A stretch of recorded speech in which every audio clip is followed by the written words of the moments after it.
Chapter 1800. Where did father go? Amy muttered as she stood in front of the tent with Ugly Duckling in her arms and looked into the distance. Boss said he went to look for ingredients. He should be back soon. Don't worry, Amy. Yabamiya walked out of the tent and stroked Amy's head with a smile. Then what should we do about lunch? Amy asked worriedly. I can make beef kebabs for everyone, Phyllis said softly. Then, she added embarrassedly, I haven't learned how to make mutton kebabs yet. Then I'll go and catch a cow. Elizabeth walked out and transformed into a frost dragon before disappearing into the sky. She might not be able to find a bison in the bluegrassland. Perhaps she had to go further south to look for one. However, Elizabeth returned after a short while. She landed in front of the tent and looked at the puzzled crowd. They're back. They? Boss and a little girl. Elizabeth nodded. Why is there a little girl? Amy was puzzled. Father left alone in the morning. Just as everyone was puzzled, Meg rode over from afar on a tall unicorn. There was indeed a petite figure on the horse's back. After entering the bluegrassland, Meg found a white unicorn. He got Ozzy to land and capture the unicorn. Then, he rode it back to the camp with Anne. Stop. Meg patted the unicorn lightly, and it immediately stopped in front of the tent. He also got off the horse. Father. Amy threw Ugly Duckling in her arms and pounced on Meg happily. Amy. Meg smiled as he picked Amy up and raised her above his head. He looked at her cute appearance and hugged her tightly in his arms. If not for the fact that he couldn't let go of Amy during the lightning tribulation, he probably wouldn't have been able to bear the pain of his soul being torn apart. However, when he saw her again and hugged her in his arms, he understood that it was all worth it. After a while, Amy asked in a low voice, Father, who is that beautiful and cute big sister? Everyone looked at Anne, who was still sitting on the unicorn. It was a beautiful little girl who looked to be only 12 or 13 years old. However, her pure and noble temperament made it easy for people to overlook her age. She was like a fairy who had just descended from the god realm. Her golden hair was pulled back into an intricate braid, and she was also looking at everyone with curiosity in her light green eyes. She looked at Amy, who was in Mag's arms, and a gentle smile appeared on her face, as well as a hint of anticipation. She is Anne. I met her this morning when I was looking for ingredients, but at that time, she was just a golden egg. I chased away a wild boar that wanted to eat her. When I was about to leave, she broke out of her shell. Mag looked at Annie with a smile and said, Perhaps it's because I'm the first person she saw, so she thinks of me as her father. It's too dangerous to leave her alone, so I brought her back. I'm going to let her live with us, and Amy will have a big sister in the future. She was just born. Everyone looked at and in surprise. They couldn't associate her with a newborn baby, nor could they imagine that she had hatched from a golden egg. Then, does she have to call you father like Amy? Amy's eyes lit up with anticipation. Yes. Meg nodded with a smile. He looked at and with a sympathetic expression and said, But she can't speak yet. There's a problem with her vocal cords, so she can't make a sound. Everyone looked at and with a hint of pity in their eyes. She was such a beautiful little girl, yet she couldn't make a sound. That's all right. She can slowly learn in the future. However, Amy wasn't worried in the slightest.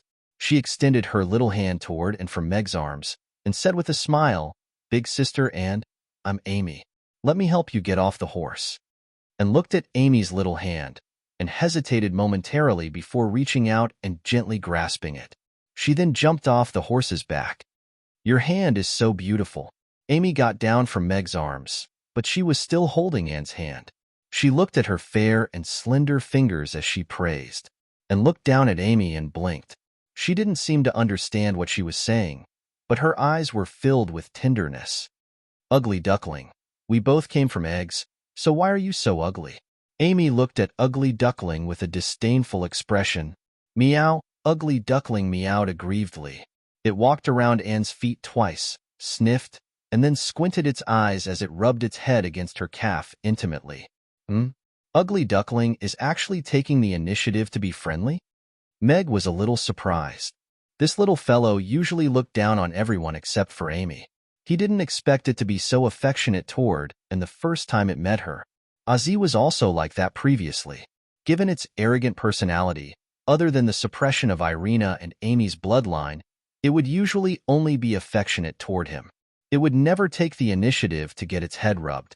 Seems like, and has a talent for being close to magical beasts and animals. This is a good thing. Meg was deep in thought. If this talent could be used ingeniously, she could easily gain a certain level of self-protection and even become an excellent beast tamer. On the Norland continent, beast tamers were a scarce and high-paying profession. And these are the ladies who work at the restaurant. They are also our close friends, Meg introduced to Anne. Hello, Anne. You can call me Big Sister Mia, Yaba Mia said with a smile as she stepped forward, and nodded slightly in response with a gentle smile. Hello, Anne. I am Phyllis, Phyllis said with a smile. Although Anne couldn't speak, and might not be able to understand them, everyone still went forward to greet Anne. You guys haven't eaten yet, right? I found some ingredients. Let's make lunch for everyone. Meg untied a few wild rabbits that were still kicking their feet from the unicorn's back. There was still a goat that Amy caught yesterday that hadn't been eaten. It was just right for lunch. That's great. We were just worrying about what to eat for lunch, Amy said happily as she raised her little hands. Also, we can return to Chaos City after lunch, Meg added. Has the crisis in Chaos City been resolved? Elizabeth asked Meg. Everyone was also looking at Meg with concern. They had left Chaos City precisely because of this, and were still worried about the situation in Chaos City. Yes. Before we came, I told a friend where we were going, and asked him to inform me immediately if anything happened. I received a letter from him on the way back, saying that the crisis has been resolved, and we can go back. Meg nodded with a smile. End of chapter. Chapter 1801. Lunch wasn't a sumptuous meal, but it was definitely a decent outdoor barbecue feast. For golden roasted hares were flipping on the grill, and the lamb skewers were lined up in a row. The scene of hundreds of lamb skewers being flipped together was quite spectacular, and the aroma of barbecue wafted through the air without restraint. Amy, Anne, and Anna squatted beside the grill and stared at the roasted hares on the grill, swallowing their saliva at the same time. Roasted hares are super delicious, really, Amy recommended to Anne. Roasted lamb is also delicious, Anna followed suit and recommended, and nodded in confusion. It wasn't clear if she understood, but her gaze never left the grill. All right, come over and eat. Meg placed the hundreds of lamb skewers on a plate on the long table and said to the girls who were chatting beside him. Then he took the roasted hares off the grill. Roasted hares, of course, had to be torn apart by hand to have a soul. The three children who had been watching the whole time each got a rabbit leg, and the others took their seats. After Meg sat down, they began to eat, and grabbed the rabbit leg and blinked, then turned to look at Amy, who was chewing on the rabbit leg with both hands. You have to bite on this. Amy swallowed the rabbit meat in her mouth and said to Anne. She even demonstrated by taking a big bite and chewing happily. Oh, woo. And thought for a moment, then copied Amy and took a bite of the rabbit leg. Her clear eyes suddenly lit up. It was a very unique taste. She didn't know how to describe it, but her mood became better because of it. She tried to chew, and the rabbit meat melted in her mouth. This was the first time she had tasted it, and it was as if her mouth had suddenly opened up. The joyful and pleasant feeling made her smile uncontrollably. After swallowing the rabbit meat in her mouth, she couldn't help but take another bite. One bite after another, she simply couldn't stop. Is this what you mean by delicious? And thought to herself. Meg looked at Anne, who was eating happily, with a smile on his face. Although Anne had just been born, her body was already that of an 11 or 12-year-old girl, except for her mental age, so she could eat harder food like roasted rabbit. Moreover, from the fact that she could learn how to put on clothes while looking at the tablet, she also had a very good learning ability. Presumably, after a period of learning, she would be able to communicate with them in sign language. After lunch, everyone packed up their tents and prepared to return to Chaos City. Meg called out to Amy, who was playing nearby. Just as he was about to call out to Anne, he saw her standing in front of the unicorn and gently stroking its head. Then she helped untie the straw rope around its neck and waved at it. The unicorn rubbed its head against her hand before reluctantly leaving. Let's go, big sister Anne. It's time for us to go home. Amy skipped forward and held Anne's hand as they walked back. The golden dragon rose into the sky and carried everyone on its journey south. The news of Chaos City's crisis being resolved quickly spread across the Norland continent with the departure of the various powerhouses.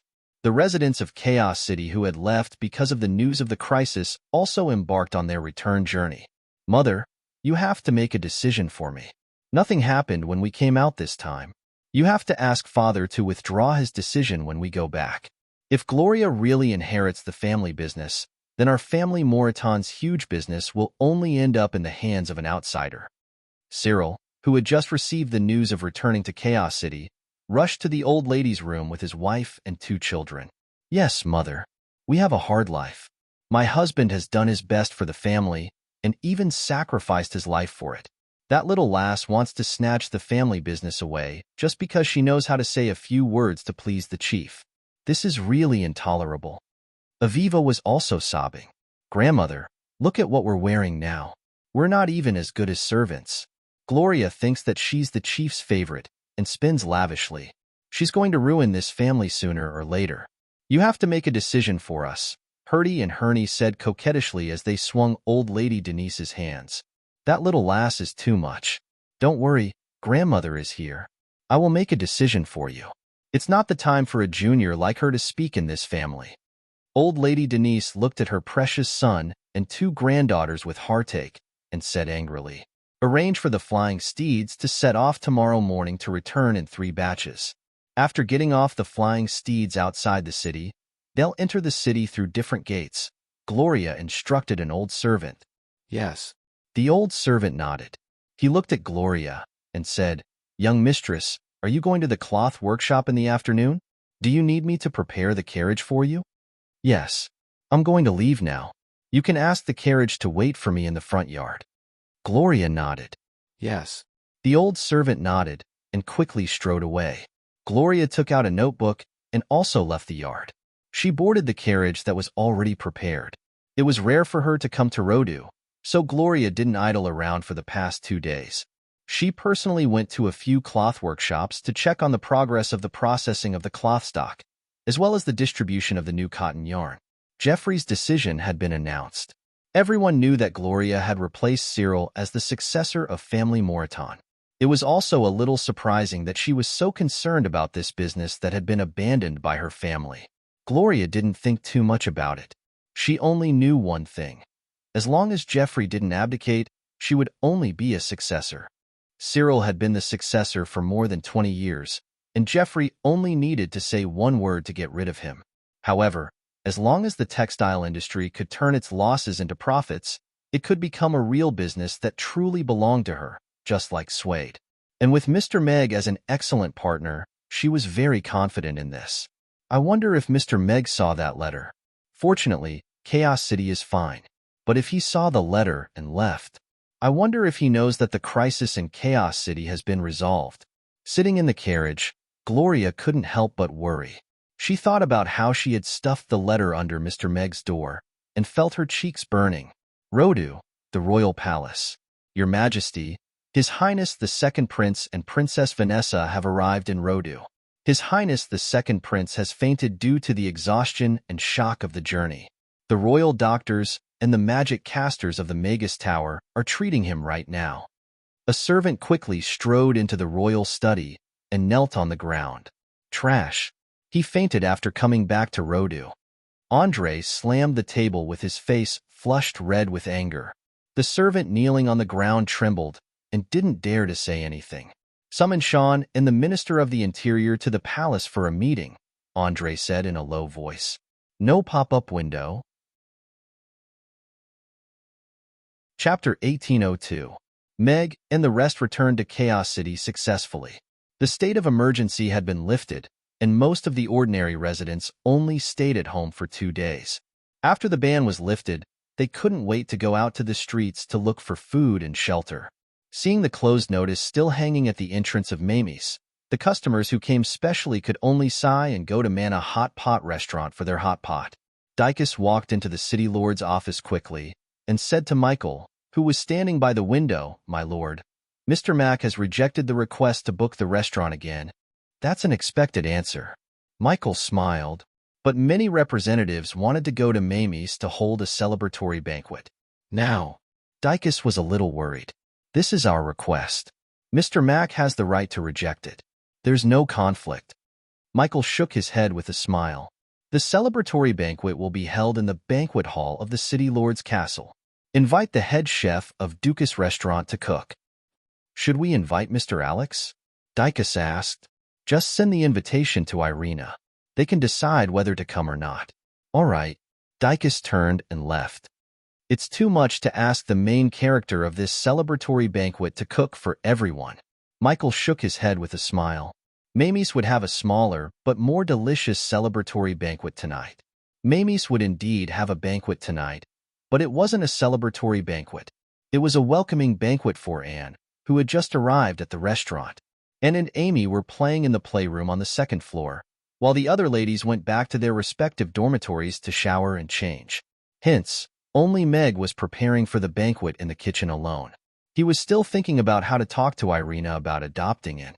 Unexpectedly, Irina took out a letter from somewhere when she returned to the restaurant. She looked at him with a half-smile and said, I picked it up under the door yesterday. I've read the letter. Meg only took a glance at the words on the letter, and he was sure that it was written by Gloria.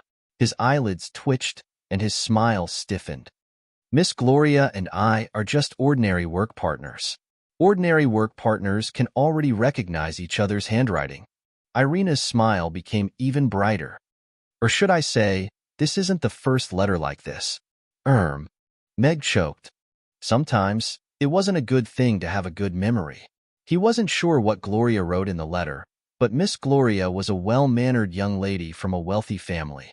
Perhaps she had something urgent to tell him, and it just so happened that he wasn't at the restaurant yesterday, so she wrote this letter. I've seen her handwriting. You know, my memory has always been good. Meg's expression became calm. Anyway, he and Gloria were indeed very pure. She's a good lady. She didn't forget to remind you to leave Chaos City before she left. Irina placed the letter on the table gently. This makes me seem like I'm not very capable. Meg was a little embarrassed. After all, he only thought of the people at the restaurant when he received the news yesterday. Irina smiled.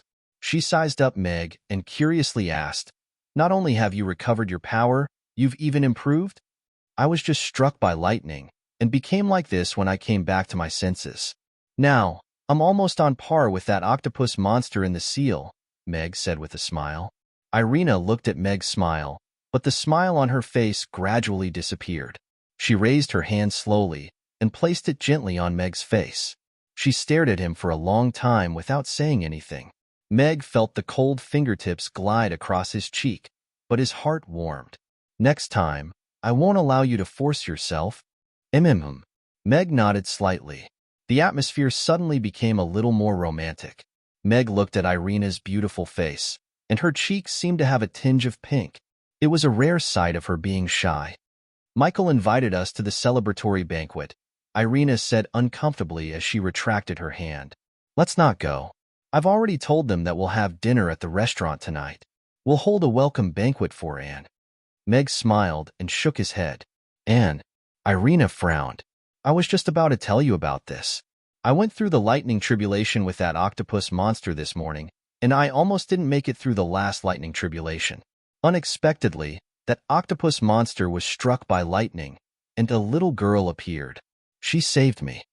If the octopus monster is the embodiment of evil, then she's the embodiment of kindness. The octopus monster wanted to kill her, so I brought her out of the catacombs. Her mentality is similar to that of a newborn child. She's kind-hearted. Now that she has no relatives and she's my savior, I want to adopt her and raise her until she's an adult. I named her Anne, Meg said sincerely to Irina. Adopting Anne was Meg's decision, but he hoped to gain Irina's understanding and acceptance.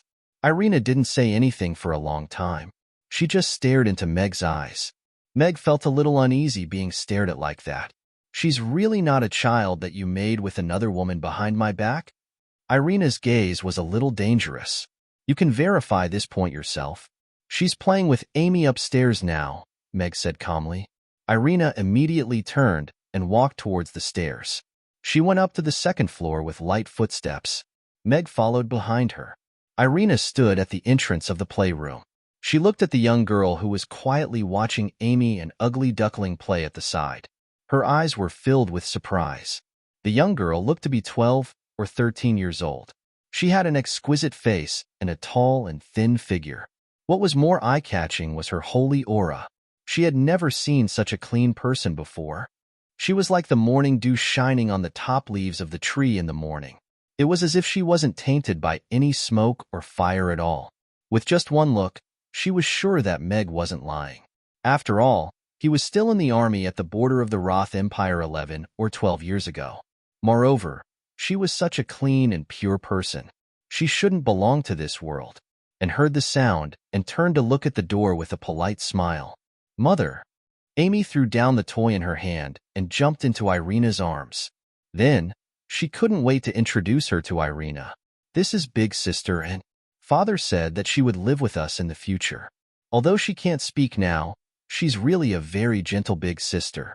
Even Ugly Duckling likes her." Irina smiled when she heard Amy's words. She went forward and hugged him gently. She smiled and whispered in her ear, "Thank you, Anne," and was still smiling at her. "Seems like there's no problem." Meg shrugged and turned to go downstairs to continue preparing dinner. No pop-up window. Chapter 1803. After going downstairs alone, Meg picked up the letter on the table and quickly skimmed through it. As he expected, the content of the letter was very pure. However, judging from the hurried handwriting, Gloria must have written this letter and delivered it to the restaurant after receiving the news of leaving Chaos City at the last minute.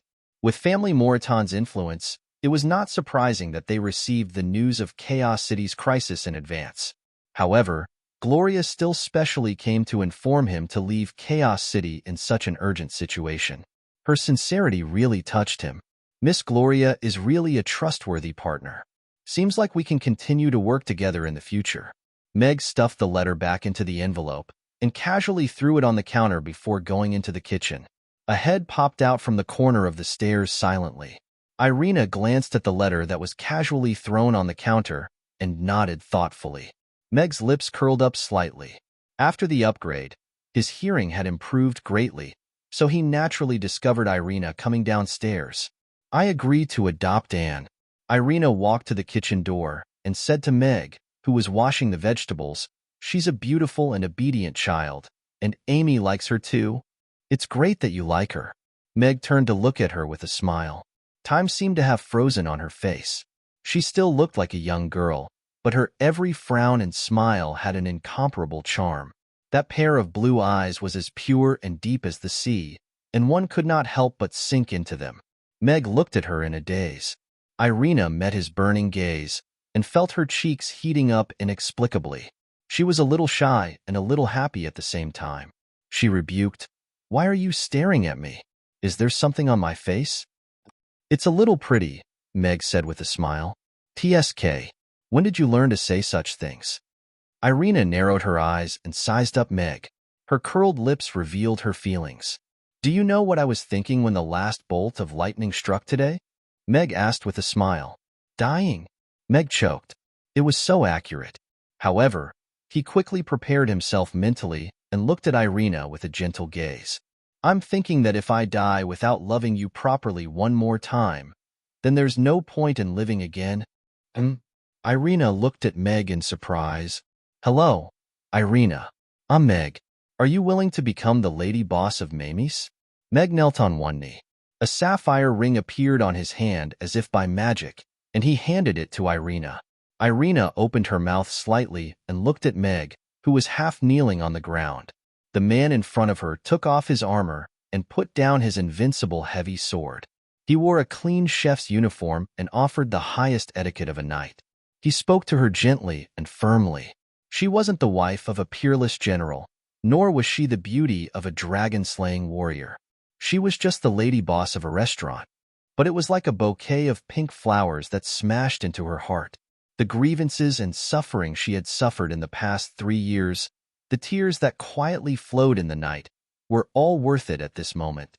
Yes, All she wanted was to live a simple and happy life with him and Amy. There was no need for the so-called righteousness of the country, the rise and fall of the race, and there was no need for her to be involved in the endless whirlpool of conspiracies. Becoming the lady boss of Mamie's and starting a simple and sweet relationship with him was probably something that would make her happy. "I'm willing." Irina reached out her left hand to Meg. Meg gently held her fair and slender hand and put the ring on her ring finger. Then he got up and hugged her tightly. This wasn't a sudden decision, but a move that he had planned for a long time. He knew that he had already fallen in love with this woman. He knew very well that it wasn't a temporary crush, nor was it a desire for her body. It was true love. He had never had such feelings for a woman before. Because of the difference in their strength, he couldn't take that step. He wanted to be a man who could protect her, and not a man who always needed her protection. So he had already planned to tell her his feelings on the day he regained his peak strength. He was Meg, the boss of Mamie's and Amy's father. He wanted to use this identity to fall in love with her and live with her. "Lady Boss," Meg whispered in her ear. A faint floral scent wafted from her body. Meg's smile had never been so satisfied and relaxed. "Does the lady boss manage the money?" Irina looked up and asked with a smile. Meg looked at the smiling face so close to him. Her breath swept across his face, her long eyelashes, her blue eyes, and her passionate lips. His heart couldn't help but beat faster. He couldn't help but lower his head and kiss her. After a long time, the two reluctantly parted. Irina's cheeks were blushing, and her breathing was a little erratic. She glared at Meg with a dazed and coquettish gaze. "This guy has become so aggressive, but I really like it." Meg looked at her slightly swollen lips and resisted the urge to kiss her again. He said affectionately, "In the future, this house, including me, will be under your control." "That won't do. That's too complicated and will tire me out. I just need to manage the money." Irina shook her head and reached out her hand to Meg. She smiled and said, "The key to the money box. This is the key to the money box, and this is the key to the safe in the bedroom's wardrobe. All the large bills are inside." Mag took out 2 keys from his pocket and placed them in Irina's hands. Having a loved one to help manage the money was probably the happiest thing. And some people not only didn't have money, but also didn't have a wife. "Good boy." Irina looked at the 2 keys in her hand and leaned forward to kiss Meg's cheek. However, she quickly realized that her behavior was a little frivolous, or rather, too much like a young girl who had just fallen in love. Her face turned pink again.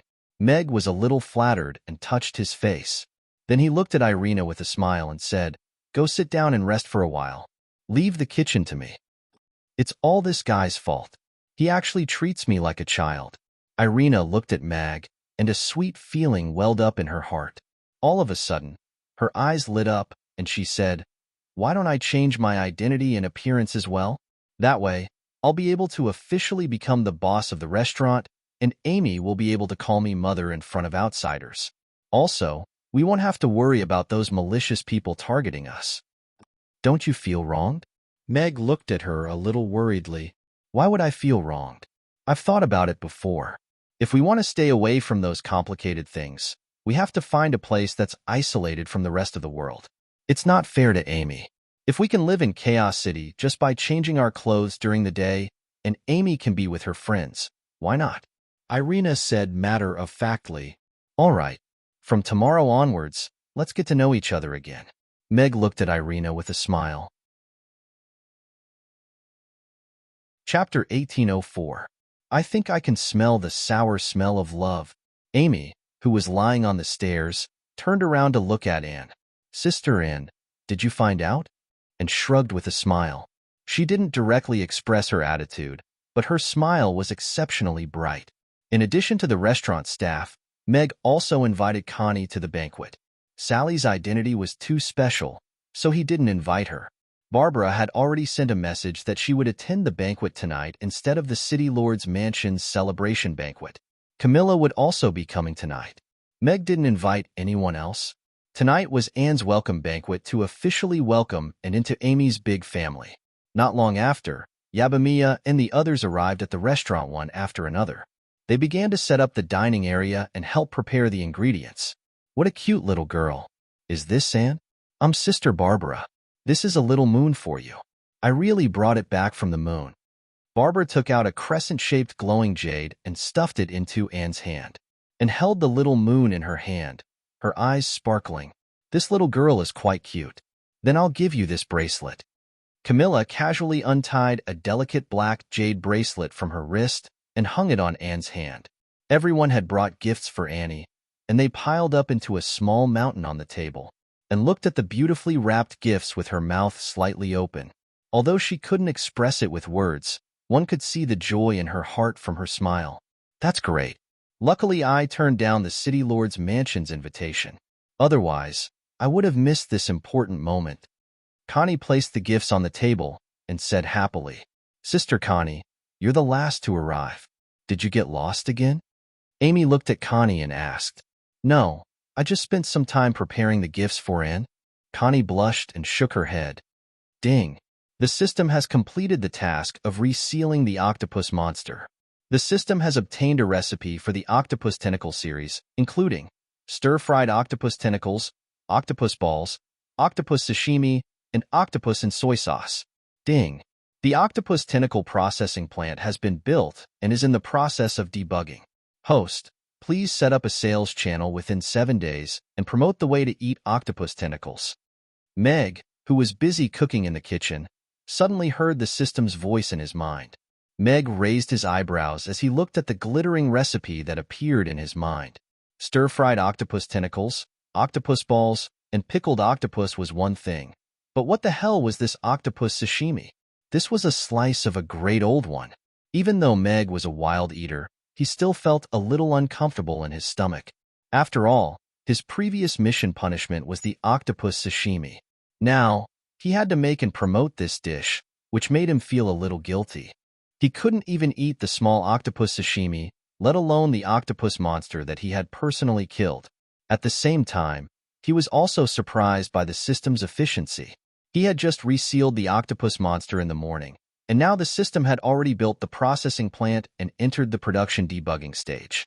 It was hard to imagine what kind of environment the octopus monster, which was trapped in the new sealing formation, was in. What kind of operation method was the system's so-called 100 tons of octopus tentacles a day? The scene is too gory. The host is advised not to imagine too much. The system reminded him warmly. System, you're not going to provide the giant octopus tentacles, are you? Those giant octopus tentacles full of eyeballs, let's not talk about whether the average person can accept them. Wouldn't they be exposed if they were taken out? Anyone can guess that these are the octopus monster's tentacles. After the system obtains the tentacles, it will immediately undergo a second processing process to make them look no different from ordinary octopus tentacles. The tentacles are all divided into 3 sizes, small, large, and are supplied cold and fresh, the system replied confidently. What about medium size? Sorry, there are no medium sizes. There's something. Meg nodded. He was relieved with the system's words. Quality and whatnot were produced by the system, so there was naturally no need to worry. Moreover, regular octopus tentacles could be made into food more easily. Seems like I have to work overtime tonight to learn all the recipes for octopus tentacles. Meg thought to himself. It was not enough for him to learn. How to promote it to the whole nation was the most important thing. If he couldn't bring about a craze for the whole nation to eat octopus tentacles, it would be unrealistic to want to sell them in large quantities. I have to lead the Norland continent's citizens to join in the great cause of eating the great old ones. Maybe I can achieve universal immunity, and I won't have to be afraid of mind control in the future? Meg thought casually. Add in the experiment of mental immunity after consumption. Meg didn't notice the line of insignificant words that flashed across his mind quickly. Dinner was quite sumptuous. Spicy grilled fish, beggar's chicken, Peking duck, Buddha jumps over the wall. Meg served almost all the dishes on the menu and filled the 6 tables that were put together. Tonight is Anne's welcome dinner. From today onwards, I will take Anne as my daughter. She will be a member of Amy's, Meg said to Anne as he stood up. Everyone applauded to welcome Anne. Anne's cheeks were flushed, and she bowed to everyone with a bright and beautiful smile. However, Her gaze was a little unfocused because of the delicious food on the table.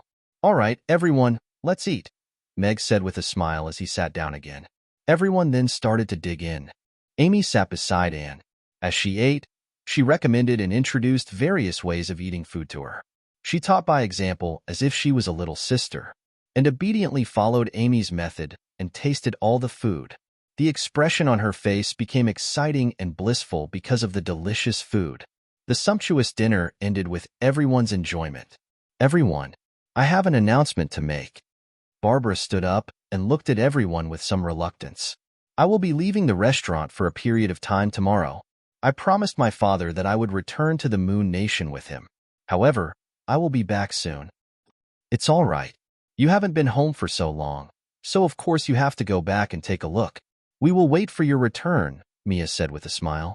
Everyone also smiled and nodded. Everyone already knew that Barbara's father had opened up the teleportation array between the two worlds, so they were not surprised that Barbara had returned to the Moon Nation. "Barbara, if you have time, can I go to the moon to play with you? When I was young, I always dreamed of going to the moon." Connie looked at Barbara expectantly. "Of course. If you want to go, I can take you with me this time." Barbara nodded with a smile. "I can't this time. I still have to go back." Connie shook her head and said regretfully, "I also have an announcement to make. From tomorrow onwards, I will not come to your restaurant to eat or sleep here," Irina said calmly as she stood up. Chapter 1805. "Your Highness, are you leaving?" Phyllis stood up abruptly and looked at Irina nervously. She knew how much the princess loved Boss's cooking, but she actually didn't come to Mamie's anymore and didn't stay in the restaurant anymore. Although she had heard that Master Alex had returned to the princess's side, she hadn't heard anything about her leaving. Everyone in the restaurant was also looking at Irina with surprise. Although she didn't work in the restaurant, she had been eating with everyone for 3 meals a day recently and even slept in the restaurant at night. They were already quite familiar with each other, so they couldn't help but feel a little sad when they heard that she wouldn't be coming anymore. Could it be because Master Alex defeated that devil? So big sister Irina is going to travel the world with him again? Connie looked at Irina expectantly. As someone who knew about the thrilling situation today, she had heard from her master how Alex courageously attracted lightning to strike the devil and successfully sealed it again. Furthermore, he had deduced that he might have entered the legendary godly realm and become the real #1 powerhouse on the Norland continent. When Alex and Irina were traveling the continent, she was still a little girl who liked to play with dolls. But now, she felt like she was participating in history. She might even be able to see Irina and Alex, this immortal couple, travel the Norland continent again. Hearing that, the ladies' eyes all lit up. Stories of heroes and beauties, immortal couples, had always been the most beautiful dreams of the ladies. Meg smiled. She wasn't going to travel the world. She was just going to be your lady boss. "Maybe we'll meet again if fate wills it." Irina smiled. A faint golden light lit up under her feet, and she disappeared from the restaurant. Big sister Irina really won't come again? Before Amy could react, Irina had already left. "Maybe." Meg smiled and patted Amy's head. "Finally, there won't be so much pressure in the future." Camilla secretly heaved a sigh of relief. Although there was no conflict, as long as Irina appeared in the restaurant, that powerful aura made her feel a little uncomfortable. Everyone said their goodbyes and left. While Gina was visiting her family, Meg moved her glass tank to the staff dormitory so that she could stay with everyone in the future.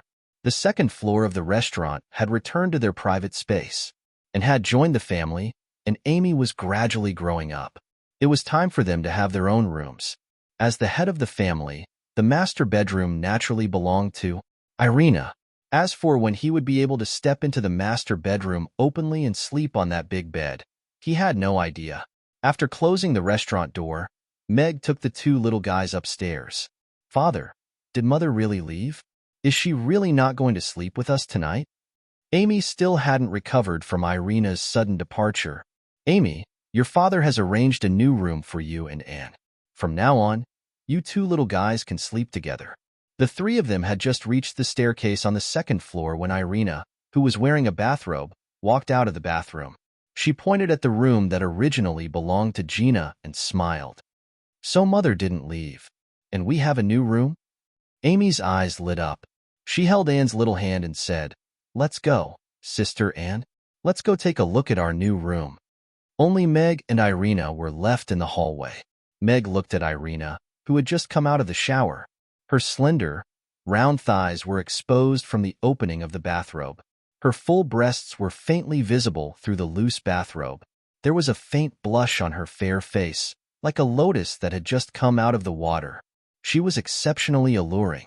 His Adam's apple moved very consciously, and he honestly expressed his thoughts at that moment. Irina flipped her long blonde hair, and the faint fragrance of jasmine wafted over. She tilted her head slightly and looked at him with a smile. "Amy, Anne will sleep in a separate room." "Then, where will you sleep tonight?" Of course, he would sleep in the master bedroom. Meg's soul roared angrily. If he still rejected her at a time like this, then he definitely wasn't a real man. After coming to this world for so long, he had rejected so many flirtatious bitches. What was the point of staying chaste? Wasn't it all for the woman in front of him? Thinking of this, he was actually a little touched by his own infatuation. "I'm really a good man. However, from tonight onwards, I'm a real man." Ding. "Host, please note the expiration date of the recipe. You have to look at the big picture," the system advised earnestly. Meg glanced at the recipe in his mind. It had already entered the 5-hour effective countdown. What the fuck? Meg felt as if a basin of ice water had suddenly been poured over his hot and dry heart, and it turned cold.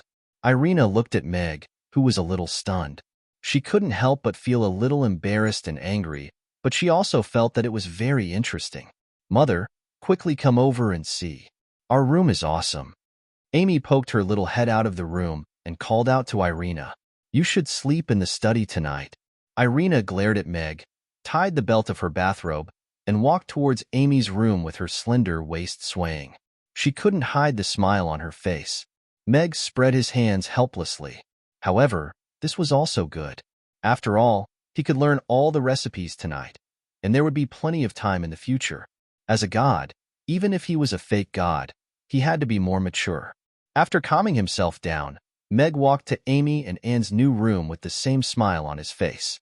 This room was more than 50 square meters. It was built on the foundation of Gina's aquarium and expanded to the second floor of the designated hot pot area. There were 2 cute princess beds in the room. The floor was covered with a soft carpet, and there were 2 transparent swings in front of the huge floor-to-ceiling windows facing Aden Square. The 2 large wardrobes were filled with all kinds of clothes. Just like the beds, there was one for each of them, and the styles were very different. There was also a bathroom and a washroom in the room. They were all custom-made according to the height ratio of the 2 children. There was also a small bed specially prepared for Ugly Duckling beside Amy's bed. There were cute knickknacks everywhere in the room. A human-sized teddy bear was lying in the corner, and one could sit on its lap and play with it. "Do you like it?" Meg asked with a smile. This room was custom-made by him. Every item and decoration was bought by him from the system store. It could be said that this was the room that he put the most effort into in the whole house. "I love it so much. Father, I love you." Amy jumped into Meg's arms and kissed him on the cheek, and stood beside the bed and also gave Meg a big smile. Chapter 1806. In the end, Meg returned to the study and lay on the slightly hard floor. After thinking for a while, he got up and locked the door. Only then did he close his eyes in relief and enter the test field for the god of cookery. There were a lot of recipes to learn tonight, so he had to hurry up and not affect the restaurant's business the next morning. As a boss with professional ethics, he had already stood his customers up for 2 days. He had to reopen the restaurant tomorrow, or else he would be letting down his money box. Of course, there was another important reason. He had to make the Octopus series famous as soon as possible so that he could do the follow-up promotion work. While Meg was thinking, a white light flashed and Meg stepped into the test field for the god of cookery. However, what appeared was not the familiar kitchen, but a huge octopus monster. Those familiar tentacles, familiar eyeballs, familiar low growls, and he only had a fat head fish in his hand. "Fuck, Before Meg could complain, the octopus monster had already pounced on him with bared fangs and brandished claws. "Who are you guarding against?" Irina twisted the doorknob at the door, but it did not budge. Looking at the closed door, she stomped her feet in embarrassment and turned back to the master bedroom. That night, Meg successfully developed a strong immunity to all tentacles and dense objects. He even felt that his mental strength, which was strengthened by the thunder tribulation, had been further enhanced. Therefore, he had some new understanding of the system's so-called culinary god. System. Fuck your mother. When Meg opened his eyes, he could not help but curse in his heart. Host, I'm honing your will, the system said with some grievance. Then I still want to fuck your mother. The system slowly typed out 3 question marks. Bulge, fuck. Meg gave it the middle finger and turned over to get out of bed. Although he was exhausted from being tortured by the tentacle monster in the test field for the god of cookery, when he opened his eyes, he felt refreshed all over, as if he had just had a good sleep. He glanced at the alarm clock on the desk. It was exactly 6 in the morning. It's time to make breakfast. Meg changed into a chef's uniform. After washing up, he went downstairs to cook a big pot of porridge. Starting from today, he would provide breakfast for the cleaners again. Then, he began to prepare breakfast for Irina. From today onwards, she would not be eating with everyone. So Meg had to prepare a breakfast of love for her in the morning for her to eat first. As for lunch and dinner, he was still unclear about Irina's arrangements. The steak was fried in the pot, and the broccoli was boiled in the boiling water. This was the breakfast that Irina had requested last night. Looks like you slept well last night? Irina went downstairs and leaned against the door frame, looking at Meg, who was busy in the kitchen. There was a trace of bitterness in her smile. Well, it's okay. Meg nodded, not noticing the abnormality in her expression. Irina snorted. Meg turned around in confusion and looked at Irina, who had a hint of resentment in her eyes. You didn't sleep well last night? No, I slept very well. Irina looked serious and showed her usual dignified appearance. She couldn't say that she couldn't sleep last night. It would be too embarrassing. Wait a moment. The steak will be ready soon. Do you want a cup of warm milk? Meg smiled. Okay. Irina nodded and didn't leave. Instead, she stood at the door and continued to watch Meg fry the steak and warm the milk. It might be hard for outsiders to imagine that the man who attracted lightning to strike the devil actually got up early in the morning to make breakfast for her. Such a considerate and gentle appearance warmed her heart. After a while, Meg came out with the steak and warm milk. The steak that exuded a wonderful meaty aroma had been cut into just the right size to eat, but it still looked like a whole piece on the plate. A few emerald green broccoli and small cut tomatoes adorned the side of the plate, and the milk on the side was still emitting steam, just the right temperature to eat. Please eat. Meg smiled and pulled out a chair for Irina. Thank you. Irina tiptoed and kissed him on the lips, then sat down on the chair. A trace of red rose quickly on her cheeks, but she calmly picked up the fork and ate elegantly. Meg licked his lips and looked at Irina, who was eating with her head slightly lowered. He recalled the electric light kiss just now, and the corners of his mouth curved up. What a wonderful feeling. Was this the feeling of being in love? Even if it was just a light kiss, it made people feel full of joy. I'm leaving. Irina finished the steak and drank the milk. When she got up, she stuck out her pink tongue and licked the milk at the corner of her mouth. Should I save lunch for you? Meg, who was busy in the kitchen, walked out. No, I'll arrange it myself. Irina smiled mysteriously. Meg didn't know what was going on, but he didn't ask. He just took a tissue and wiped the milk at the corner of her mouth that she hadn't licked clean. Shouldn't you be licking it off for me at this time? Irina looked at his face, which was close to hers, and asked with a faint smile. Meg's hand holding the tissue froze. Looking at her clean mouth, he suddenly felt that he had really become a gentleman. I'm just teasing you. Irina smiled sweetly as she turned around and walked toward the door. A golden light flashed beneath her feet, and she disappeared from the restaurant. It's quite fun. Meg couldn't help but laugh. He didn't expect that there would be a day when he would be led by a woman. It was quite interesting. It was a completely different experience. Not long after Irina left, Phyllis was the first to come to the restaurant. Boss, did Her Highness really not come to the restaurant asleep last night? Phyllis looked at Meg nervously. Yes. Meg nodded apologetically. Since Irina didn't tell Phyllis the truth, he naturally couldn't bring himself to ask. All right. Seems like she really left with Lord Alex. Phyllis was a little disappointed. Her Highness didn't even tell her, and left just like that. She didn't even know where to look for her in the future and how to serve her. She might still be in Chaos City. After all, you guys are still here. Meg smiled. The Night Elves' business had just started, and Irina couldn't just leave it like that. After all, the Wind Forest was still eyeing them covetously. You're right. Phyllis's eyes lit up. Then, I'll go back to see if she's back after I'm done with my work. Camilla and the rest also arrived one after another. Connie came too. She was here to bid farewell to everyone. She was the chief of the Falk tribe now, after all. No matter how lazy she was, she still had to go back to hold the fort. However, Oster had lost an arm to the octopus monster, and his power was greatly reduced. He would most likely be quiet for a period of time after he went back, and that saved Connie a lot of trouble. Don't be sad, my friends. The peace conference is in 7 days' time. I will be back again. Connie waved at everyone, and left with the Ruggiamo that Meg had prepared for her. Chapter 1807. Meg wrote a new notice on the small blackboard at the door. Today's new products: stir-fried octopus tentacles, octopus balls. Meg was suddenly thankful that the city lord's castle did not announce the details of the devil to the ordinary people. Otherwise, no one would be interested in his new products. Father, let's go back after breakfast. I've already informed the boss yesterday. Barbara happily led the Moon Nation's king and the group of people to the outside of the restaurant.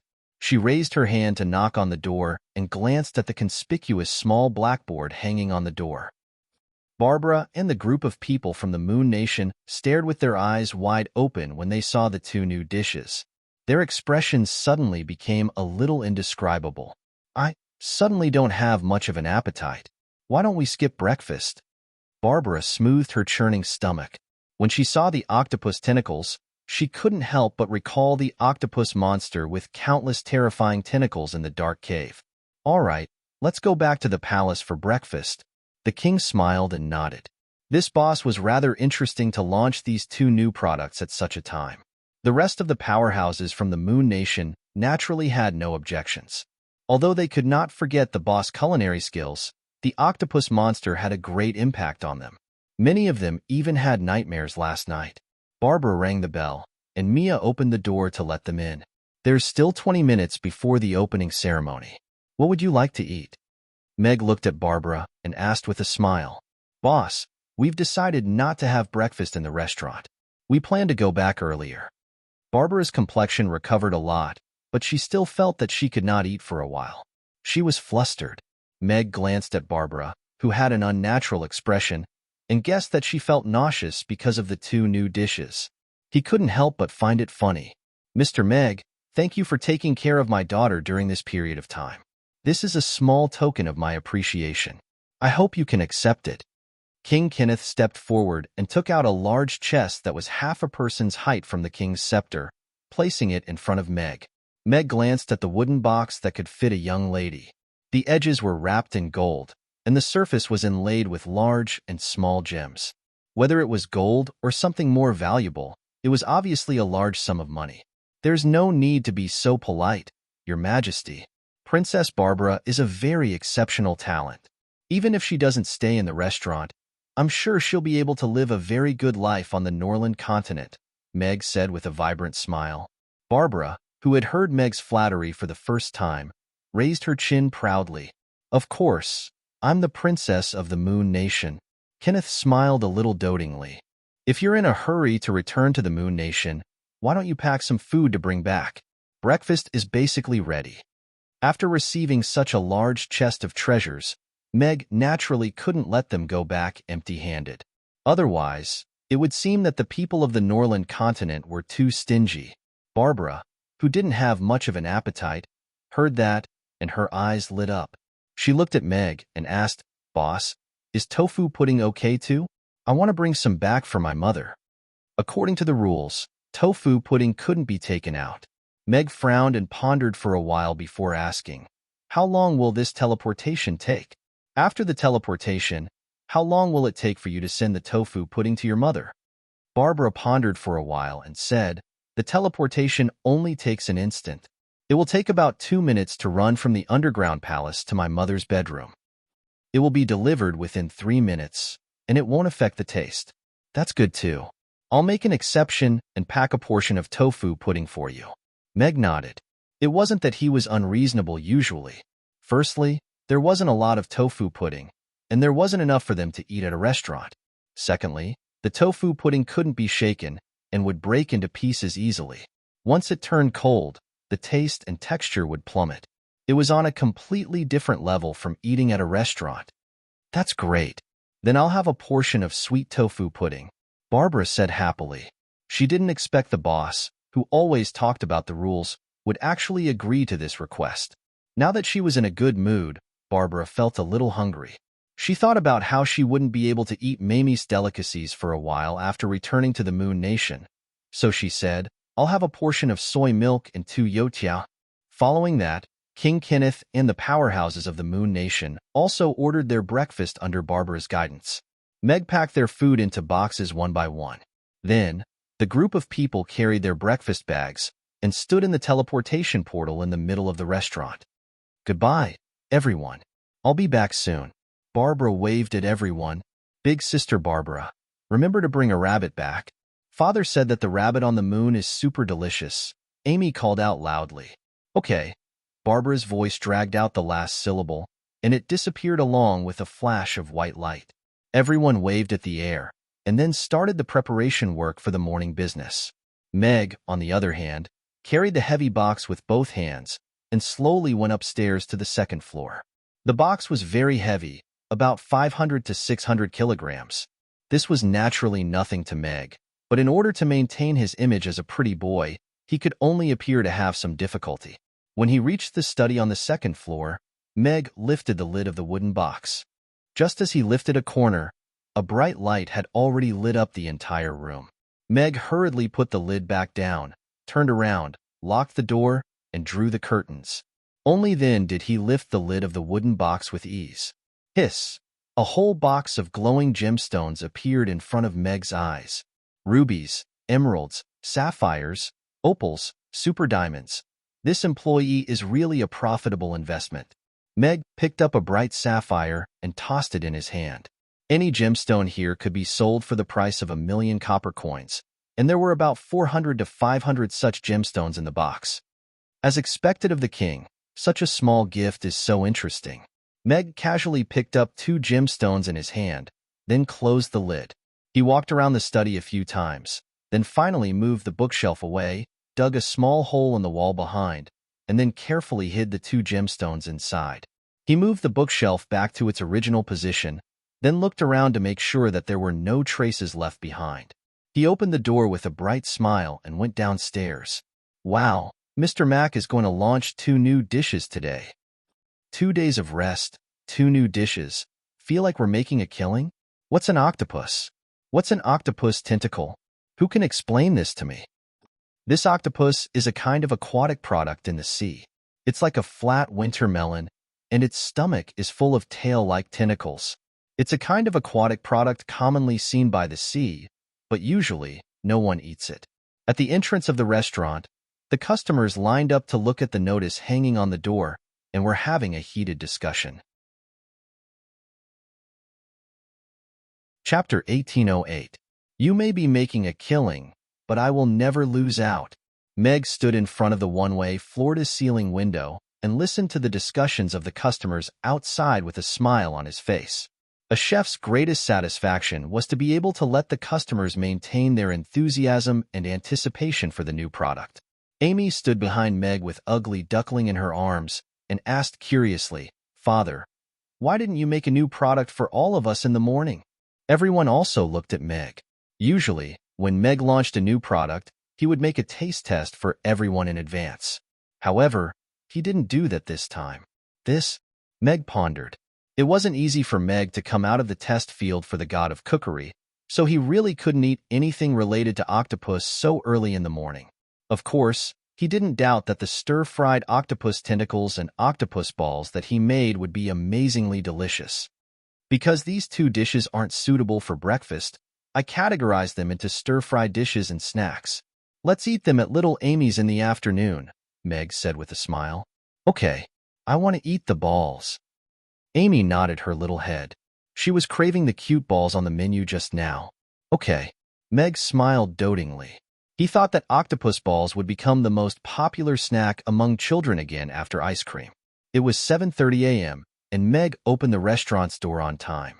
The customers rushed into the restaurant and greeted Meg familiarly as if they were old friends. The atmosphere was relaxed and joyful.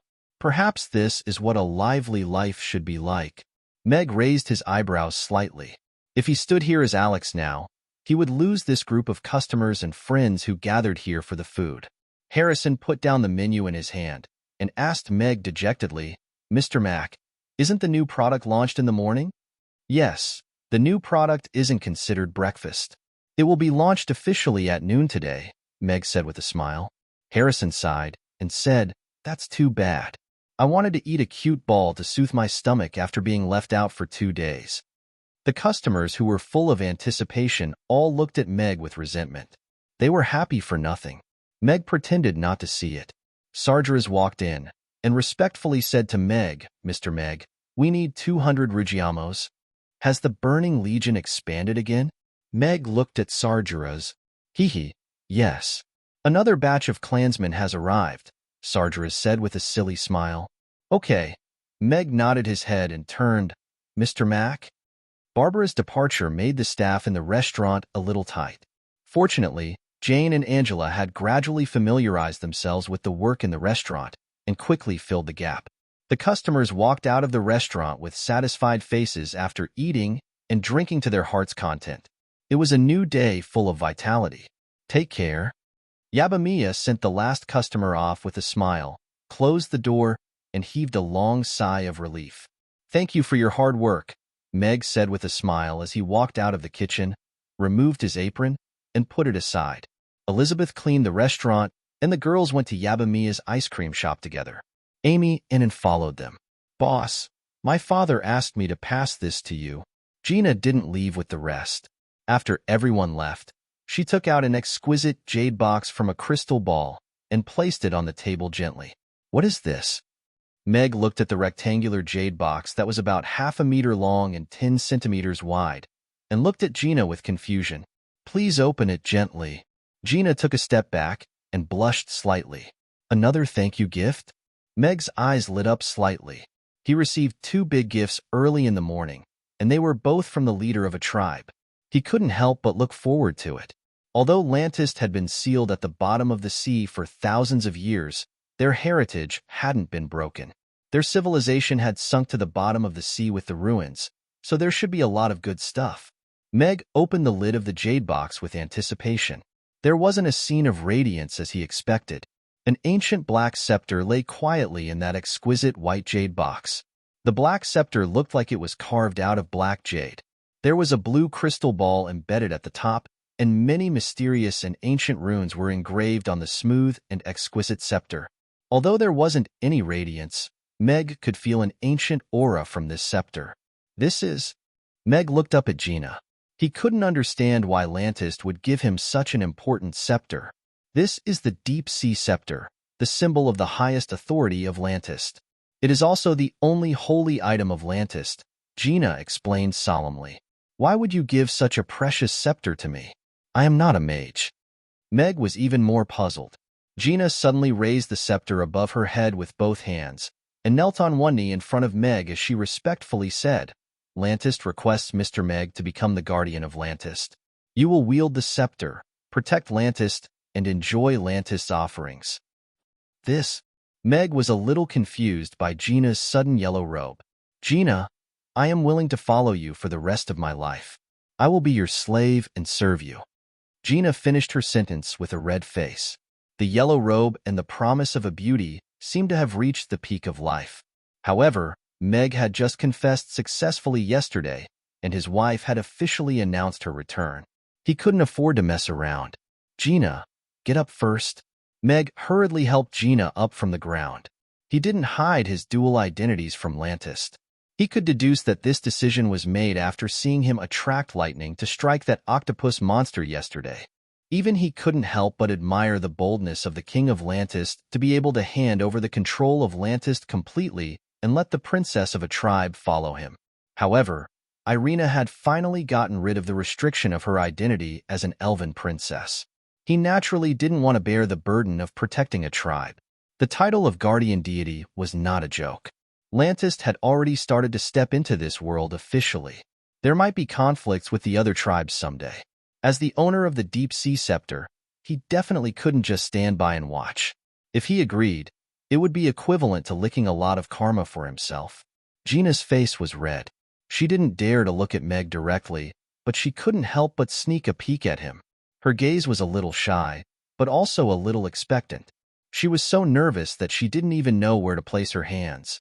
Gina, I can't accept this scepter. Go back and tell the king that I thank him for his kind intentions. However, my abilities are limited, and I can't take on the heavy responsibility of being a guardian. I also don't have the power to manage Lantis.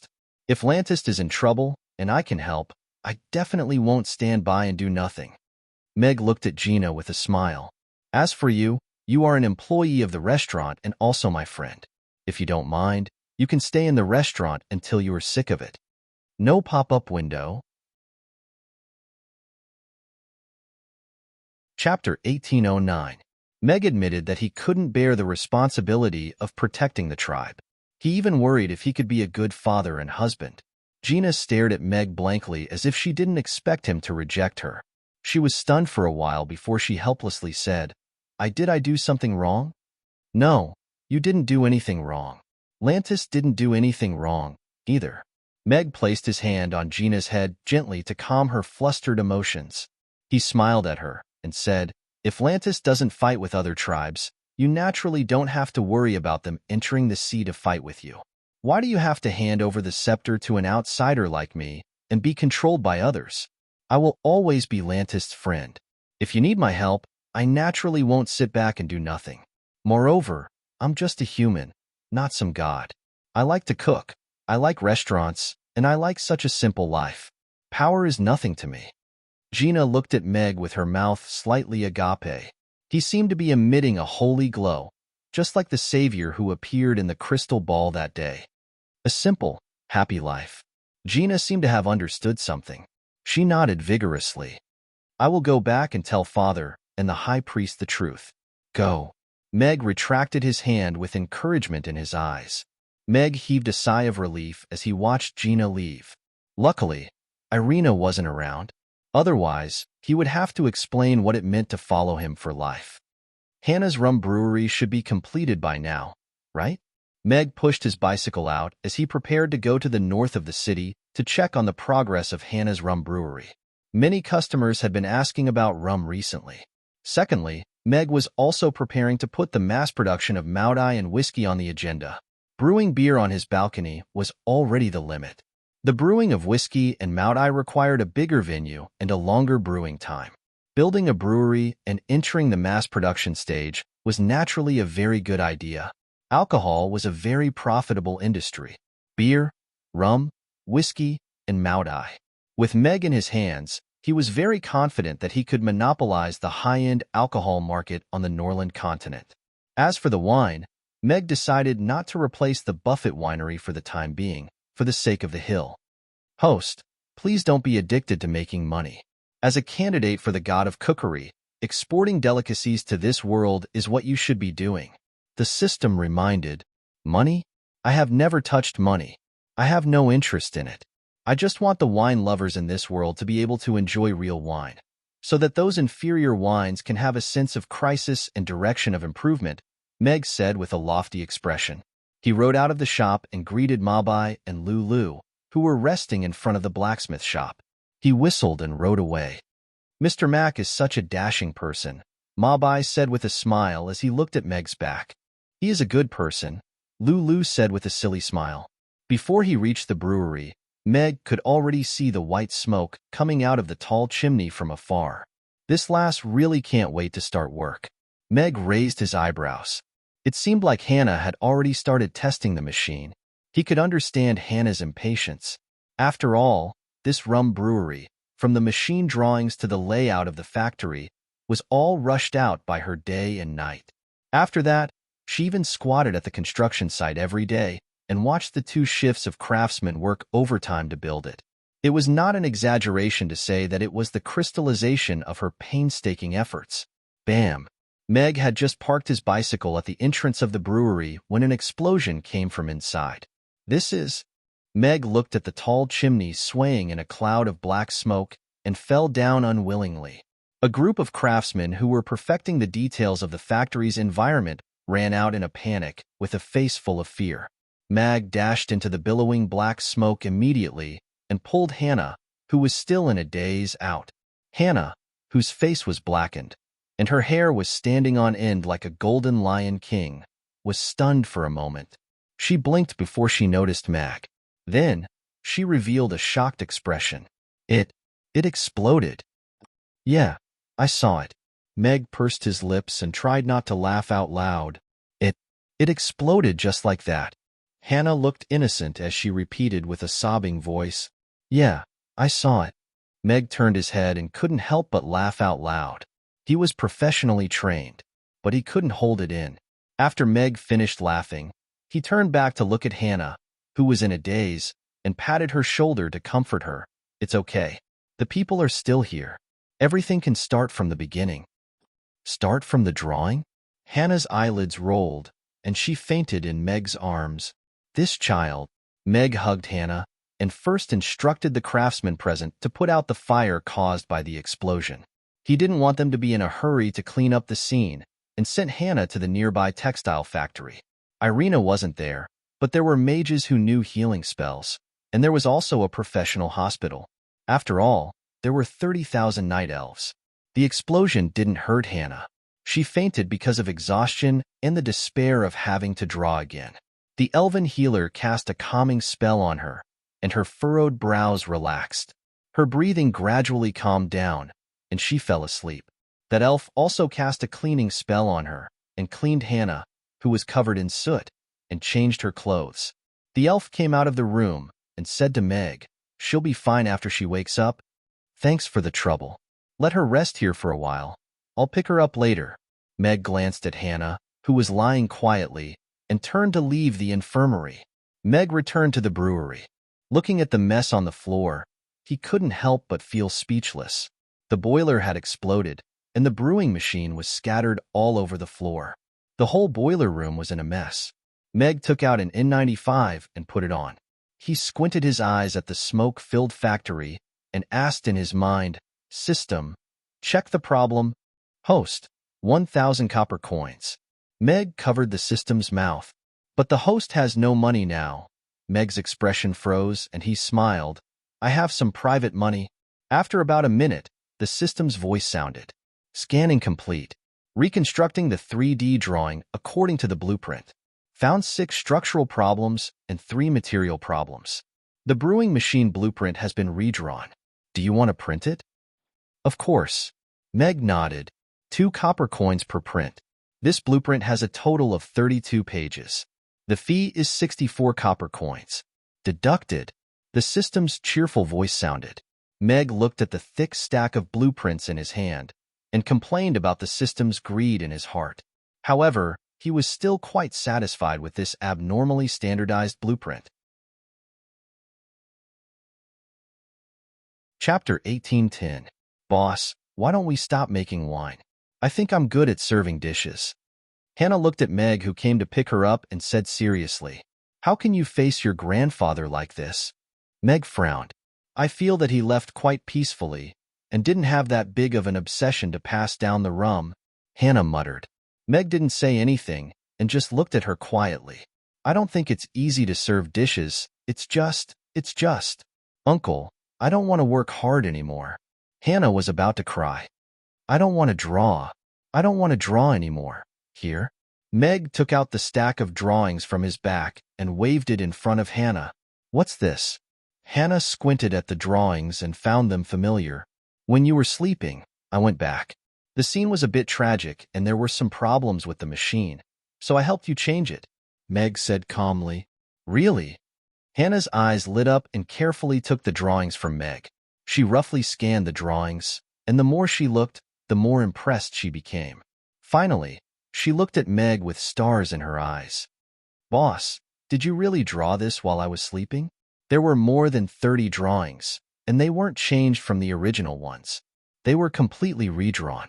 Although the overall structure was roughly the same, all the dimensions were newly set. It had to be known that she had spent more than half a month working hard every night to painstakingly draw out the drawings. She had also spent a few days checking the dimensions and researching and forging with Mabai. However, the boss had only used half a day to redraw the design drawing and adjust the size of it. Yes, Meg nodded. In fact, after the system gave him the drawings, he also walked around the north of the city and chose 2 pieces of land next to the rum distillery to build a brewery and a Moutai distillery. He was worried that it would affect the noon business, so he came to find Hannah. It won't explode again, right? Hannah had a lingering fear. In theory, there shouldn't be a problem. Meg nodded. Are you sure? Yes. Boss, you're the best. Hannah gave Meg a big hug. The dejection on her face was swept away, and she was full of energy again. Meg pushed Hannah's forehead with a finger. Give yourself a day off today. I've already asked the workers to remove the destroyed machines from the factory and have them repair the factory. You can give the blueprint to Mabai first and see if he has time to make it for you. If the continent doesn't explode, Hannah won't rest. Hannah shook her head. I'm going to look for the Mabai boss now. I think I'll have to go to the materials market. The materials on the market don't look simple. Okay, then take my car. I'll take you back.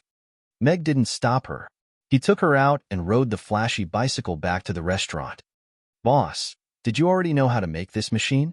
On the way, Hannah asked in hindsight. No, I didn't. Don't talk nonsense. Then how did you draw such a perfect picture in such a short time?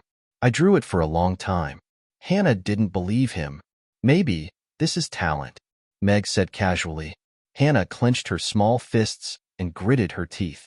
She wanted to hit someone. Meg stopped in front of the blacksmith shop. Before the bike came to a stop, Hannah jumped off the bike impatiently. She waved at Meg and rushed into the blacksmith shop. Mabai boss, did you put the bomb in the boiler? I was almost blown to death by you. Meg raised his eyebrows slightly. He seemed to have overlooked this possibility. However, there was no smell of gunpowder at the scene. Mabai probably wouldn't use any cylinder as a cannon. Ignoring the discussion in the blacksmith shop, Meg pushed the bicycle into the restaurant and began to prepare for the noon business. The new product to be released at noon: stir-fried octopus tentacles and octopus balls. Meg opened the refrigerator. The small and large octopus tentacles were already in place. The small octopus tentacles were as thick as a person's middle finger. The large octopus tentacles were as thick as a baby's arm. The large octopus tentacles weren't put in the refrigerator. The thickest part was almost half a meter in diameter. They were sold to large customers such as giant dragons. The restaurant didn't need them. The octopus tentacles looked very fresh, as if they were freshly cut from an octopus that had just been fished out from the sea. The skin on the surface and the small suckers on the tentacles were exactly the same as ordinary octopus tentacles. There was no difference at all with the naked eye. No one would associate it with the terrifying octopus tentacles that were as thick as a person and filled with large eyeballs. Just this point alone made Meg admire the system's methods. It wasn't an exaggeration to say that it was a work of art. After spending more than 100 days in the test field for the god of cookery, Meg was completely immune and numb to the octopus tentacles. However, this brought about a big problem. He had no desire to eat them.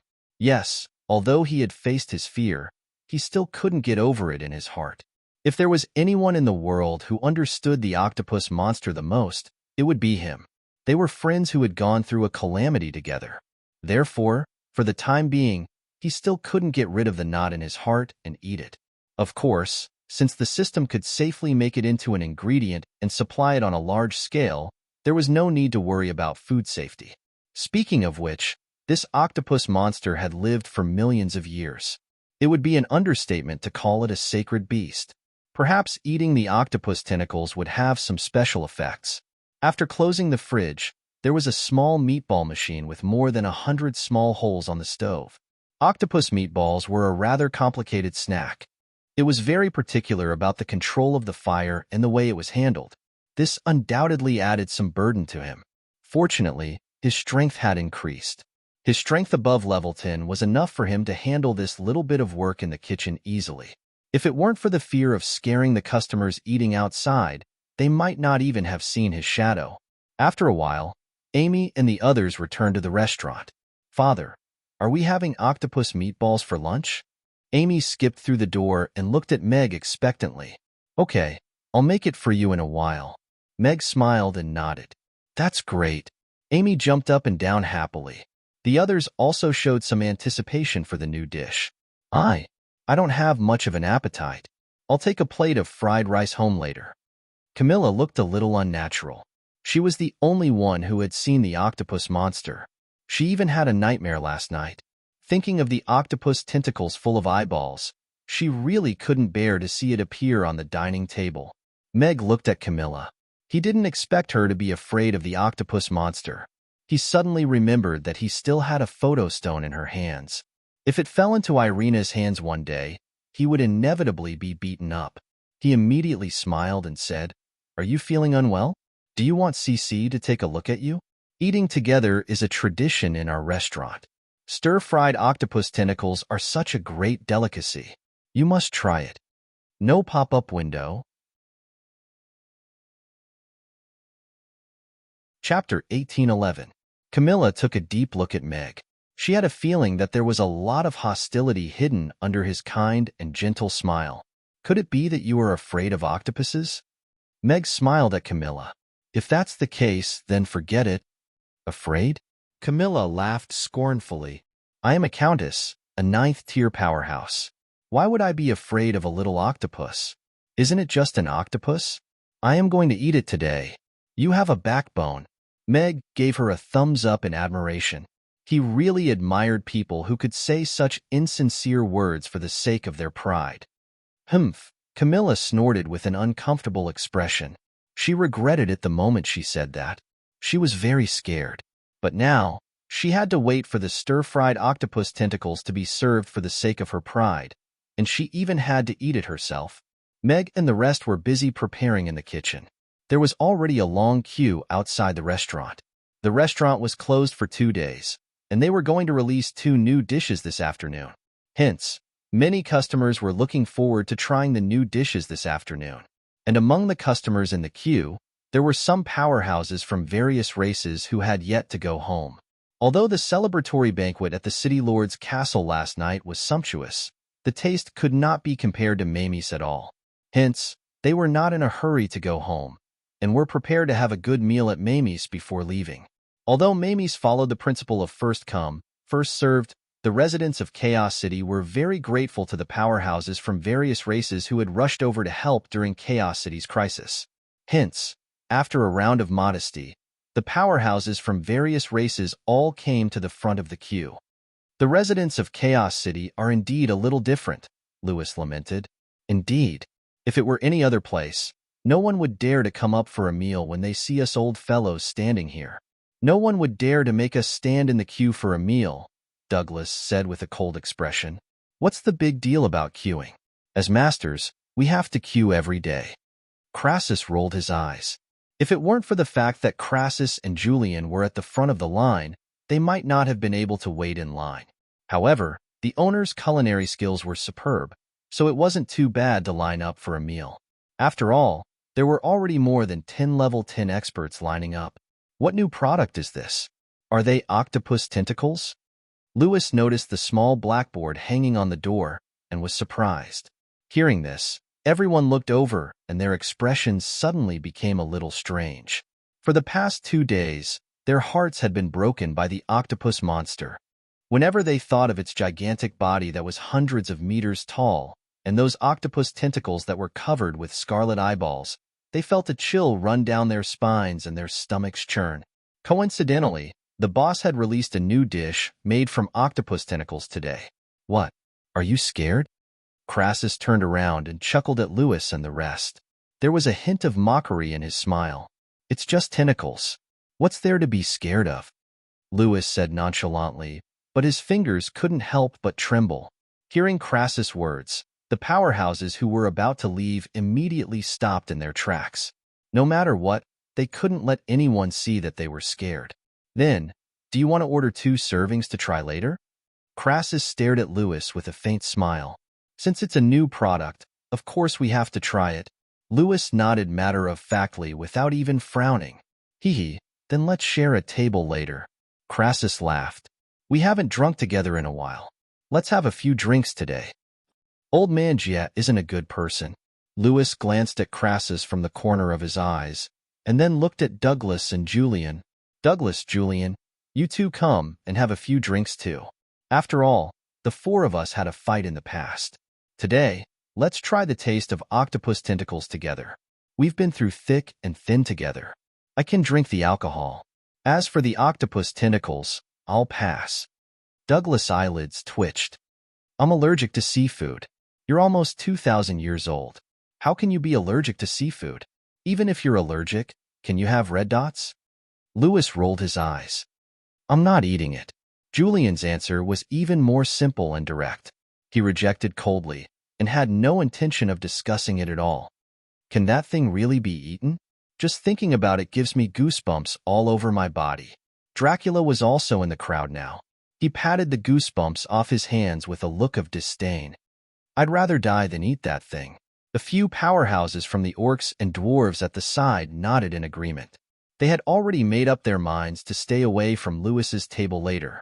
The big shots from the various races standing in the front row were awe-inspiring and admirable. And in the line, there were 2 beauties who were rather eye-catching. One of them was Miss Gloria, who often came to the restaurant for meals. The news of her becoming the only successor of Family Moreton had already spread throughout Chaos City's business world. She had already become someone who could stand on par with Miss Hill, and she was only 18 years old. Her beauty after removing her veil was even more stunning. Admiring such a beauty was also an eye-pleasing thing. However, her limelight today was mostly stolen by the young lady in the other line who was almost beside her. That young lady had long golden hair that reached her waist. Her exquisite face did not lose out to Gloria's at all. Her bright golden eyes were filled with confidence, and her graceful figure made even women want to take a few more glances at her. The young lady glanced at Gloria from the corner of her eyes without batting an eyelid. The corners of her lips curled up slightly with an indecipherable deep meaning. The preparations for business were already in place, and the staff's meal was already served. Everyone took their seats and waited quietly for Meg to serve the last dish, stir-fried octopus tentacles. Camilla sat uneasily and kept glancing in the direction of the kitchen. She was conflicted between leaving and staying. In the kitchen, Meg tossed the wok skillfully. The octopus tentacles, green and red peppers, danced in the flames, and the warm aroma wafted over. He turned off the fire and took it out of the wok. He placed the brightly colored stir-fried octopus tentacles on a white porcelain plate. There was no need to add any decorations, and it already looked alluring. The octopus tentacles that were cut into about 3 centimeters long were mixed together with green peppers, red peppers, and purple onions. They were stained with a layer of alluring brown sauce and completely lost the scary appearance of the original green and red tentacles. As expected of me, I can even make the great old ones so alluring. Meg picked up the plate and walked out of the kitchen. The freshness of the octopus tentacles had already begun to blossom wantonly. Moreover, compared to normal octopus tentacles, the freshness of this octopus tentacle was even more conspicuous. It was an irresistible smell. Meg smiled as he placed the stir-fried octopus tentacles on the empty seat in front of Camilla. All right, the dishes are ready. Let's dig in. No pop-up window. Chapter 1812. Everyone's attention was attracted by the stir-fried octopus tentacles that had just been served. The extraordinarily prominent freshness wantonly spread out, and even the table full of delicacies could not cover it up. Green peppers, red peppers, and purple onions were used to complement each other. The quick stir-frying preserved their bright colors and made this dish look even more tempting. It smells so good. It's even more delicious than prawns. Amy took a deep breath. Yes, it looks like it will taste great. Mia nodded in agreement. This is octopus tentacles? Camilla looked at the plate of stir-fried octopus tentacles in front of her and fell into confusion. This was completely different from the huge octopus tentacles that were covered in sticky mud and covered in scarlet eyeballs in her impression. After being cut into small pieces and covered in oily sauce, it became the main character that made people salivate among the brightly colored side dishes. What was even more outrageous was the delicious aroma that greeted them. The hot spiciness mixed with the irresistible freshness made it seem like it had just been fished out from the sea. She could not help but swallow her saliva. No matter how delicious it looks, it's still an octopus tentacle. It's a terrifying and evil octopus tentacle. Camilla warned herself seriously in her heart, but her throat moved uncontrollably. Then I'll start eating. Amy picked up her chopsticks, stretched out her arm to pick up an octopus tentacle from the plate, and put it into her mouth. The crisp octopus tentacle made a crisp sound between her teeth. Amy's eyes lit up, and her cheeks moved quickly, making light chewing sounds. A blissful smile unconsciously appeared on her face. Gulp. Everyone swallowed their saliva. Judging from Amy's expression, this must be another delicacy. I'll try it too. Mia also eagerly picked up a piece of octopus tentacle and put it into her mouth. Her eyes immediately turned into crescents. The crisp octopus tentacle had an incomparably delicious taste, and it was almost suffocating when it danced with the sauce on the tip of her tongue. This is too delicious. It's so fresh that I can almost chew my tongue. After swallowing the octopus tentacle with great difficulty, Mia exclaimed with a look of amazement. The stir-fried octopus tentacles that had received double certification immediately became the focus of everyone's tasting. For a moment, low moans and praises could be heard. Everyone was convinced by the deliciousness of the stir-fried octopus tentacles. What? You don't want to eat? Meg smiled as he looked at Camilla, who had a conflicted expression on her face. More than half of the octopus on the plate had been eaten, but Camilla still hadn't started eating. I'm not afraid. Camilla glared at Meg and picked up a piece of the octopus tentacle with her chopsticks. The octopus tentacles that were wrapped in sauce did not look scary. The aroma that drifted over with the heat was extremely tempting. This is just an ordinary octopus, not an octopus monster. Not an octopus monster. Not an octopus monster. Camilla began to hypnotize herself. Then, she closed her eyes and put the octopus tentacle into her mouth. His teeth bit open the octopus tentacle. The crisp and tender texture was even more wonderful than the meat in the crayfish, and the incomparable freshness was released between his lips and teeth, as if a king had descended. Just then, the tip of her tongue touched the tiny suckers on the tentacle. Freeze. The octopus monster that was hundreds of meters tall suddenly appeared in Camilla's mind. Her sticky tentacles writhed and wrapped around her, and pairs of scarlet eyes stared at her. That sticky feeling was so real, wriggling and wriggling on her body. Fear, disgust, and a trace of indescribable pleasure. Camilla felt that she was completely unable to move, and could only let the octopus monster do whatever it wanted to her. Just as she was on the verge of breaking down, a ray of light suddenly appeared in front of her. The octopus tentacles that were wrapping around her body were cut off by a sword, and the confinement and sticky feeling around her body instantly disappeared. And behind that ray of light, she saw a figure standing with his head held high. It was as if he was the only one in the world. Could it be him? Then, the figure with his back facing her slowly turned around. He smiled at her. Camilla saw that face clearly. It was actually Meg, and he was holding the fat head fish in his hand. My. Camilla suddenly opened her eyes and gasped for air. She just happened to meet the smiling Meg looking at her. For a moment, she actually had an indescribable feeling. What was this? Shouldn't her hero be like Alex, riding on a purple-striped griffin, holding the Tion-Du sword, and summoning thunder to save her? No, it should be a beauty like Miss Gloria. How did it become Meg holding a kitchen knife? However, her attention was quickly attracted by the changes in her body. She suddenly realized that the cultivation problem that had troubled her for many years had actually loosened, and she had an epiphany. She could vaguely see the world of level 10. Really? Camilla had a look of disbelief on her face. It had been more than 10 years since she broke through to level 9. Although she was known as the vampire with the best talent after Dracula, she was still stuck at the bottleneck when it came to breaking through to level 10. After confirming that her cultivation bottleneck had really loosened, she couldn't help but gulp. What was lacking from level 9 to level 10 was the comprehension of the Great Path. Although the strange illusion from before was a little creepy, it allowed her to see some things that she had never seen before. Her mental strength seemed to have increased, and she had an epiphany. Could it be because of these octopus tentacles?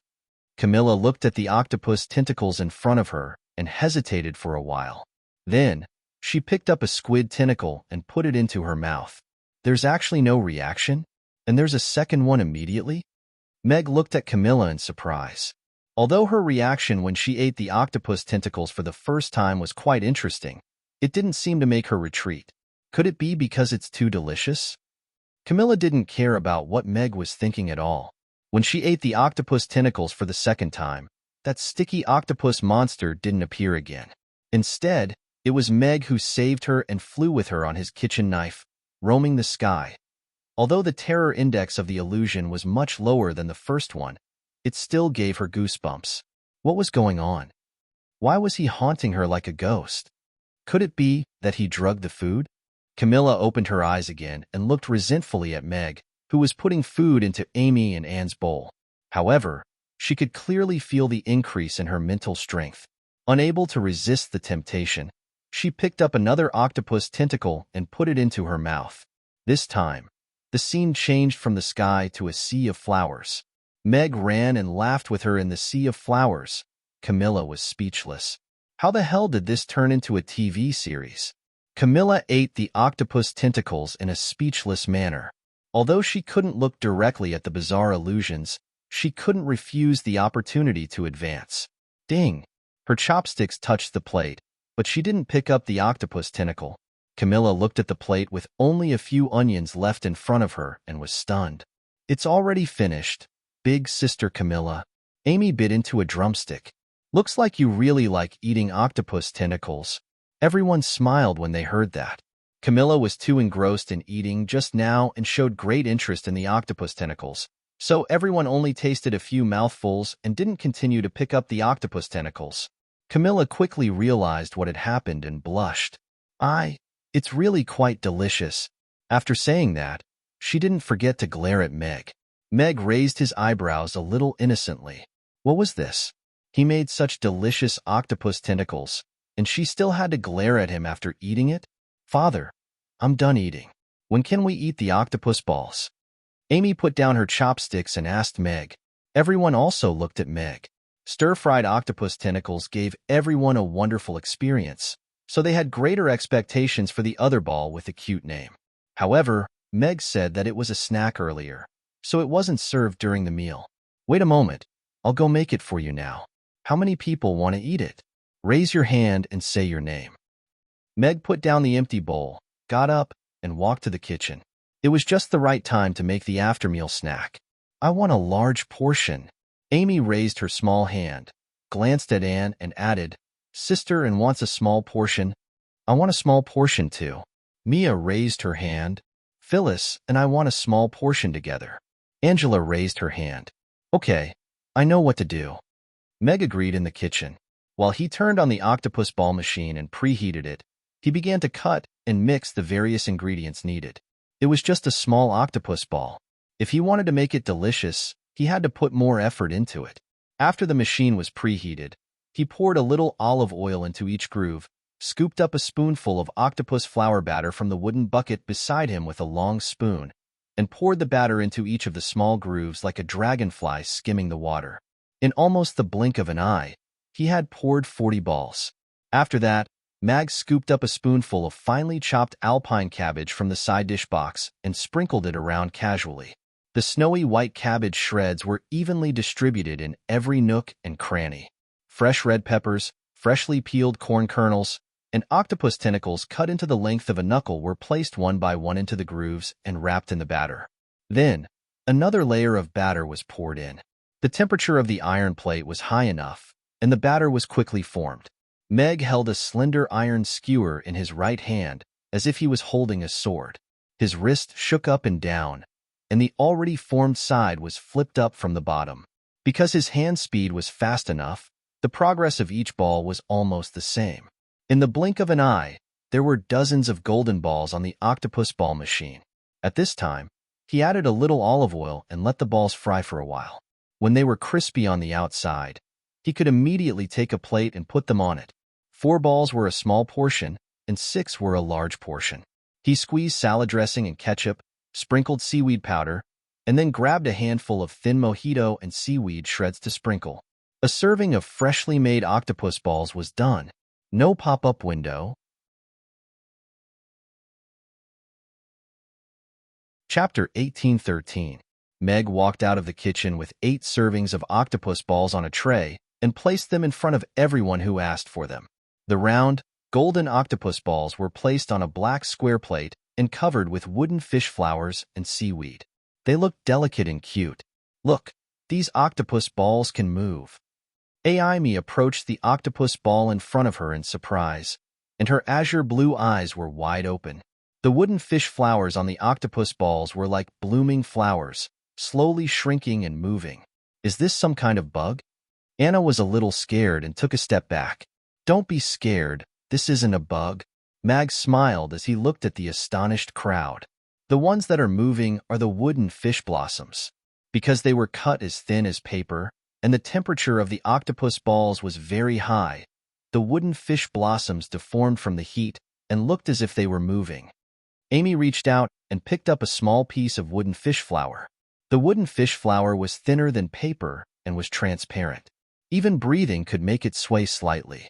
Oh, woo. Amy put the piece of wooden fish flour into her mouth and smacked her lips. This fish made of wood disappears as soon as it enters my mouth. Everyone laughed as well. The octopus balls are a little hot. Be careful when you eat them. Meg reminded them. Of course, the correct way to eat octopus balls is to eat them together with the wooden fish flowers and seaweed. Oh, so hot. Before Meg could finish, Angela was already panting with her mouth open. Her eyes rolled back because of the heat from the octopus ball in her mouth. She wanted to spit it out but couldn't bear to. She looked like she couldn't stop. Everyone who was about to eat immediately stopped what they were doing and looked at Angela a little worriedly. Angela was in a difficult position. How could she have known that these harmless and even cute golden octopus balls would be so fierce after being bitten? The crispy outer shell wrapped around the lava-like insides. Hot. This was a signal released by her mouth that she was in danger. However, before she could turn her head and spit it out, the hidden deliciousness rushed out impatiently. The fresh and sweet corn, the slightly spicy red pepper, and the crispy octopus tentacles exploded in his mouth when he was enveloped by the magma-like alpine cabbage. The sweet and sour tomato sauce and sweet salad dressing on the surface, as well as the fresh and delicious wooden fish flowers and seaweed, joined in the chaotic battle. In the midst of the painful torture, the deliciousness gradually gained the upper hand. The freshness of the octopus was so distinct, and it bloomed with an irresistible deliciousness under the contrast of all the side dishes and condiments. In a trance while she was in a trance, she seemed to see some strange scenes, as if some mysterious laws had flashed before her eyes. Of course, she wasn't able to see and understand them yet. After a while, the temperature in her opened mouth finally dropped slightly. She was finally able to chew at ease and swallow the small meatball in her mouth. Is it good? Big Sister Angela, Amy asked curiously. Her expression just now had scared her. The others were also looking at her curiously. Her expression just now was too complicated, so they couldn't tell whether the octopus was delicious or terrible. If you can wait a little while before eating, I think it's a delicacy that no one can resist, Angela said seriously. She then picked up her chopsticks and put the second octopus into her mouth. Phew. She fell into the torment of pain and enjoyment again. She actually started to enjoy the feeling of being in a trance, as if she could just grab a little bit of it and break the secret of the succubus's curse again. Seeing Angela completely ignoring them, everyone hesitated for a moment before trying to figure out what kind of magical power the golden octopus had. With Angela as an example, everyone had some expectations of the temperature of the octopus. They carefully blew on it for a while before putting it into their mouths. They were also very careful when they bit into it. As soon as they felt the heat in their mouths, they immediately stopped eating and opened their mouths to let the heat dissipate. When the temperature was right, they continued eating. It's so delicious. It's crispy on the outside and tender on the inside. Although the taste is slightly lighter than the stir-fried octopus tentacles, the freshness of the octopus is better preserved. It's another kind of delicacy. For a moment, the praises were endless. All the girls were completely immersed in the scrumptiousness of the octopus balls. Meg's lips curled up. It seemed like the octopus balls suited everyone's taste. Camilla sat at the side. Her Adam's apple bobbed, but her expression didn't change. She suddenly regretted not ordering an octopus ball just now. After eating one octopus ball and glanced at Camilla, she put down her chopsticks and gently pushed the plate in front of Camilla. She made an eating gesture with her hand and then revealed an obedient smile. "You're letting me eat?" Camilla looked at and in surprise. Annie seemed to understand her words and nodded her head. "I'm full." Camilla was about to push the plate back and shook her head and pointed at the octopus balls. Then, she raised a finger. "Try one," and nodded hard. A smile appeared on Camilla's face. She suddenly felt warm. After a slight hesitation, she picked up the chopsticks and put one octopus ball into her mouth. The explosive deliciousness caused her tongue to go wild once again, and the continuation of the TV series caused her face to flush red, as if a pair of hands were really gently caressing her body. "Thank you, Anne." Camilla opened her eyes. She pushed the plate back in front of, and while panting slightly. Then, she glared fiercely at Meg. Meg was confused. He didn't force her to eat it.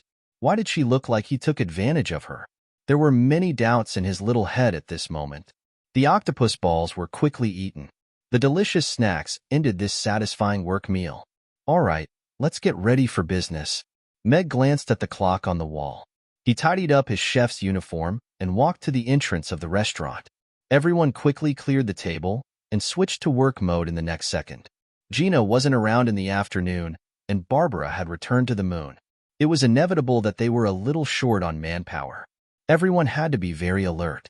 Meg glanced at his watch. The second hand pointed to 12. He pushed open the restaurant door. "Welcome, Amy's," Meg said with a smile. He looked past the 10th-level powerhouses in front of the door and was stunned when he saw the blonde girl standing beside Gloria.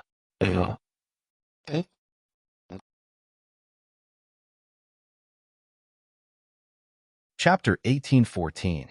The girl standing in the crowd had a tall and graceful figure. She was still the center of attention in the crowd.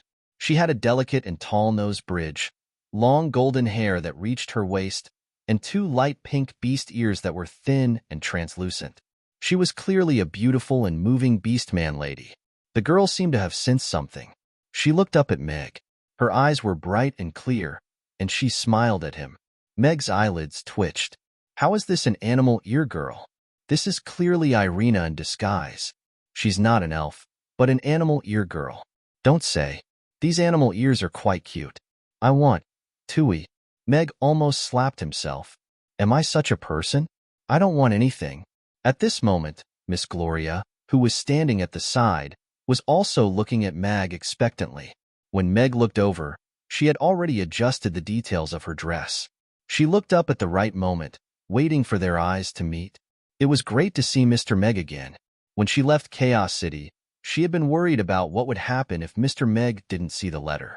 If a terrible disaster really happened, would she still be able to see him again?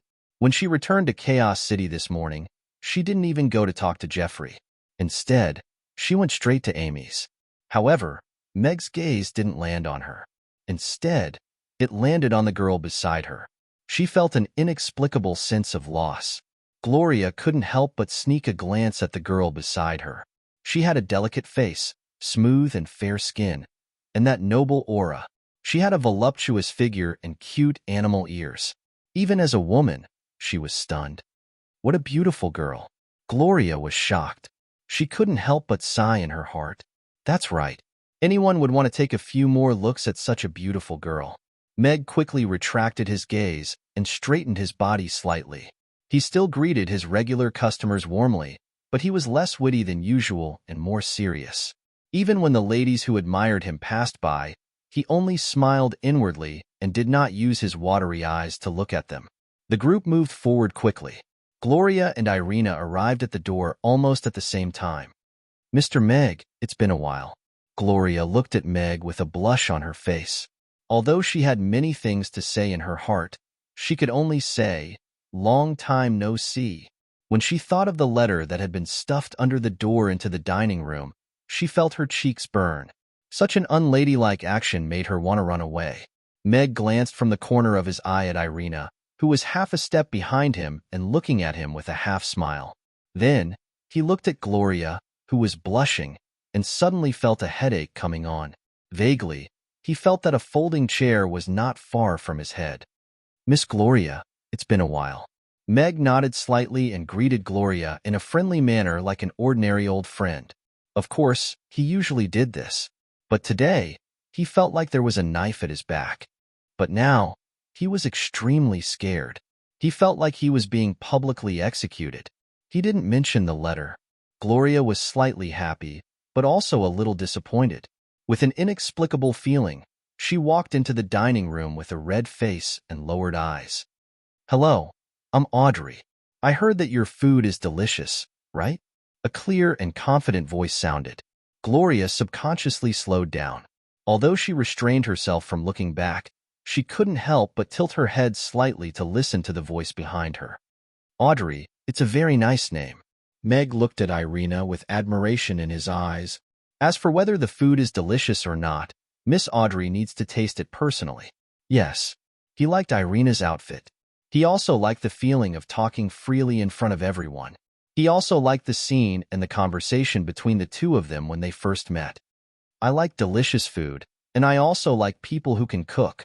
Irina looked at Meg and smiled sweetly. She strode past Meg with her long legs. "Wow, isn't this too much?" "Meow, I'm jealous. Boss, I want to learn how to cook." The male customers inside and outside the dining room looked at Meg with envy. He already had priority in choosing a spouse. The girls who admired Meg looked a little resentful. But when their eyes fell on Irina, they sincerely felt that only such a perfect person like her was worthy of such an excellent man like Mr. Mac. Meg smiled slightly and didn't take it to heart. But in his heart, he was very happy. This was different from those girls who kept saying, "Mr. Mac, I love you," or "I want to give birth to your children." Irina really gave birth to his children. No, it was Amy's. Mia and the others also looked a little surprised. This was the customer's first time eating at the restaurant. They didn't expect her to be so open and bold. Gloria clearly heard Irina's words. She was a little shocked. How could she be so bold? Although she didn't say it, she couldn't help but blush. At the same time, she was a little worried. If she ate Mr. Meg's food, she would definitely fall in love with him. Would Mr. Meg accept her? She felt as if a small stone had been thrown into her heart. For a moment, she was a little confused. She found a table for two by the window and sat down. "Can I sit here?" A sweet voice interrupted her thoughts. Gloria looked up and just happened to meet Irina's eyes. She was a little surprised, but quickly nodded and said, "Of course, there's no one else sitting here." "Thank you." Irina elegantly sat down across from Gloria. Gloria quickly adjusted her state of mind. Although her aura wasn't as strong as Irina's, she was still the daughter of a noble family. After all, she had been honed in the business world for a while, so she could hold her own. She sat calmly with a smile on her face and looked at Irina with the same politeness. Many guests looked over. Two extremely beautiful women were sitting at the same table. Everyone would find them pleasing to the eyes if they took a second look. Wow, what a beautiful big sister. Amy, who was sitting behind the counter with Anne, saw Irina and her eyes lit up. However, she was a little puzzled and whispered in a low voice, "But why does this big sister look a little familiar?" And looked at Irina with a puzzled expression. She tapped the glass of water next to her and drew a long-haired elf on the counter. However, No one noticed. Do you like the owner of this restaurant? Irina was the first to break the silence and asked with a smile. Chapter 18:15. Gloria, who had regained her composure, widened her eyes and looked at Irina with her mouth slightly open. How could she ask such a question? I. Gloria was anxious to explain, but her mind was in a mess. She didn't know what to say for a moment. Did she like Mr. Mac? She had never seriously considered this question, or rather, she had been avoiding this question. Mr. Meg was special to her. If it weren't for that tofu pudding, she might still be the little girl who could only cover her face with a black veil, carefully living in a dark corner, not knowing the value of her existence. It was Mr. Meg who made her throw away the veil, find the pursuit of life, and find the value of her existence. And he, who was full of talent, always helped her gently behind her back. Other than her father, no man had ever treated her like that. Did she like him? Maybe she did, but she had been carefully hiding this thought, afraid that others would see through her, and afraid that Mr. Meg would know. She was afraid that if she did something presumptuous, Mr. Meg would be disgusted, or she would lose his gentleness forever. She looked up at Irina, who was sitting opposite her, and suddenly understood something. Yes, even she, who had met Mr. Meg for the first time, dared to say such bold words. Why did she have to be so humble and hide her feelings? Mr. Meg is a gentle and talented person. Gloria smiled at Irina. I think everyone will like him. Irina narrowed her eyes slightly and started to look at this beautiful and pure girl. Everyone liked him, and that naturally included her. However, it was doubtful whether her liking was the same type of liking as others. Other people only said that Meg's cooking was delicious, but she didn't mention it at all. Instead, she said that he was talented, which meant that she had seen through the surface and had a deeper and longer understanding of Meg. It vaguely showed that she was the first one. As for gentleness, that was a somewhat ambiguous word. Was he gentle with words? Or gentle with actions? Was he gentle in the restaurant? Or was she gentle in bed? Any change of location or subject would represent the progress of their relationship. But no matter which layer it was, her goal of secretly declaring her sovereignty had been achieved. This was the so-called thousand-layer pancake theory of love. Her simple sentence, how many layers one could see would depend on one's cultivation. Irina glanced at Meg, who was walking towards the kitchen from the door. She felt a chill run down her spine. She glanced at Irina and Gloria, who were sitting opposite her. She gulped and quickened her pace. What was so terrifying about this Azura field? He clearly didn't do anything. Gloria blushed a little, but she still tried to maintain a calm expression. At least in terms of aura, she would not allow herself to lose to Irina again. This was a defensive battle that could not be lost. I came here because of its reputation. I heard the food in this restaurant is very delicious. Can you recommend it to me? Irina opened the menu and looked at Gloria with a smile. Gloria, who was prepared for the next round of attacks, was slightly taken aback. She didn't expect Irina to suddenly ask her for help. Out of politeness, she replied seriously, Mr. Meg is the best chef in Chaos City. Every dish he makes is very delicious. However, different people have different tastes, so they may like different things.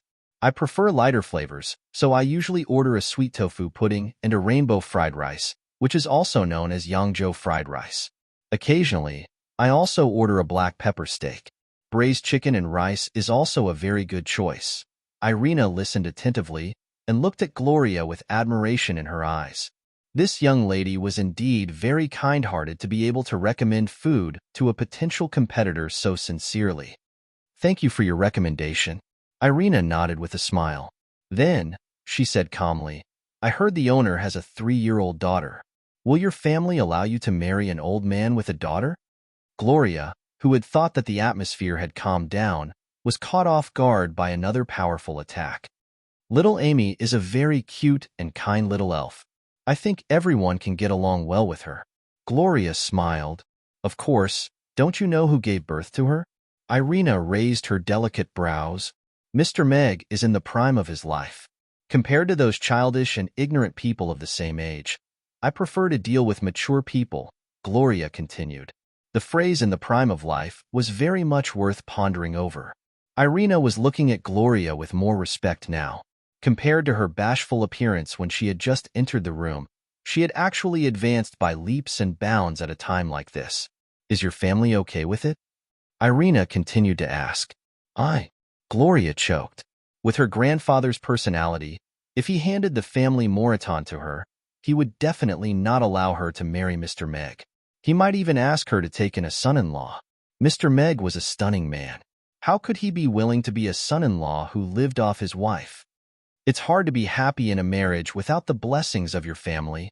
Irina looked at Gloria and comforted her. "I'm different. I don't have a family." Gloria blinked and looked at Irina. She suddenly felt a sense of defeat. She was clearly at a disadvantage in this first confrontation. The corners of Irina's mouth curled up slightly. Although this was an insignificant victory to her, it was even more satisfying than smacking a 10th-tier loser away with a stool. "I'm Audrey. You're very beautiful. May I know your name?" Irina asked Gloria with a smile. Gloria was slightly stunned. She suddenly felt that she was a little funny. She actually felt so emotional because of someone whose name she didn't even know. "I'm Gloria."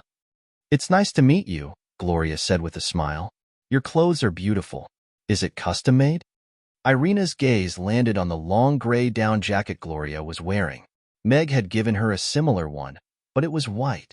Although the clothes of the ladies in the restaurant were all given by Meg, they were work clothes, so she didn't care. "But if it was a lady outside, this is made by our factory. It's not custom-made." Gloria shook her head with a smile. She was a little surprised that someone as beautiful as Irina hadn't heard of suede. She hesitated for a moment and asked, "Miss Irina, did you just come to Chaos City? No pop-up window?"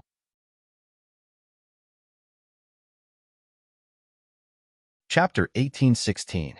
"Yes. I've only been in Chaos City for a few days."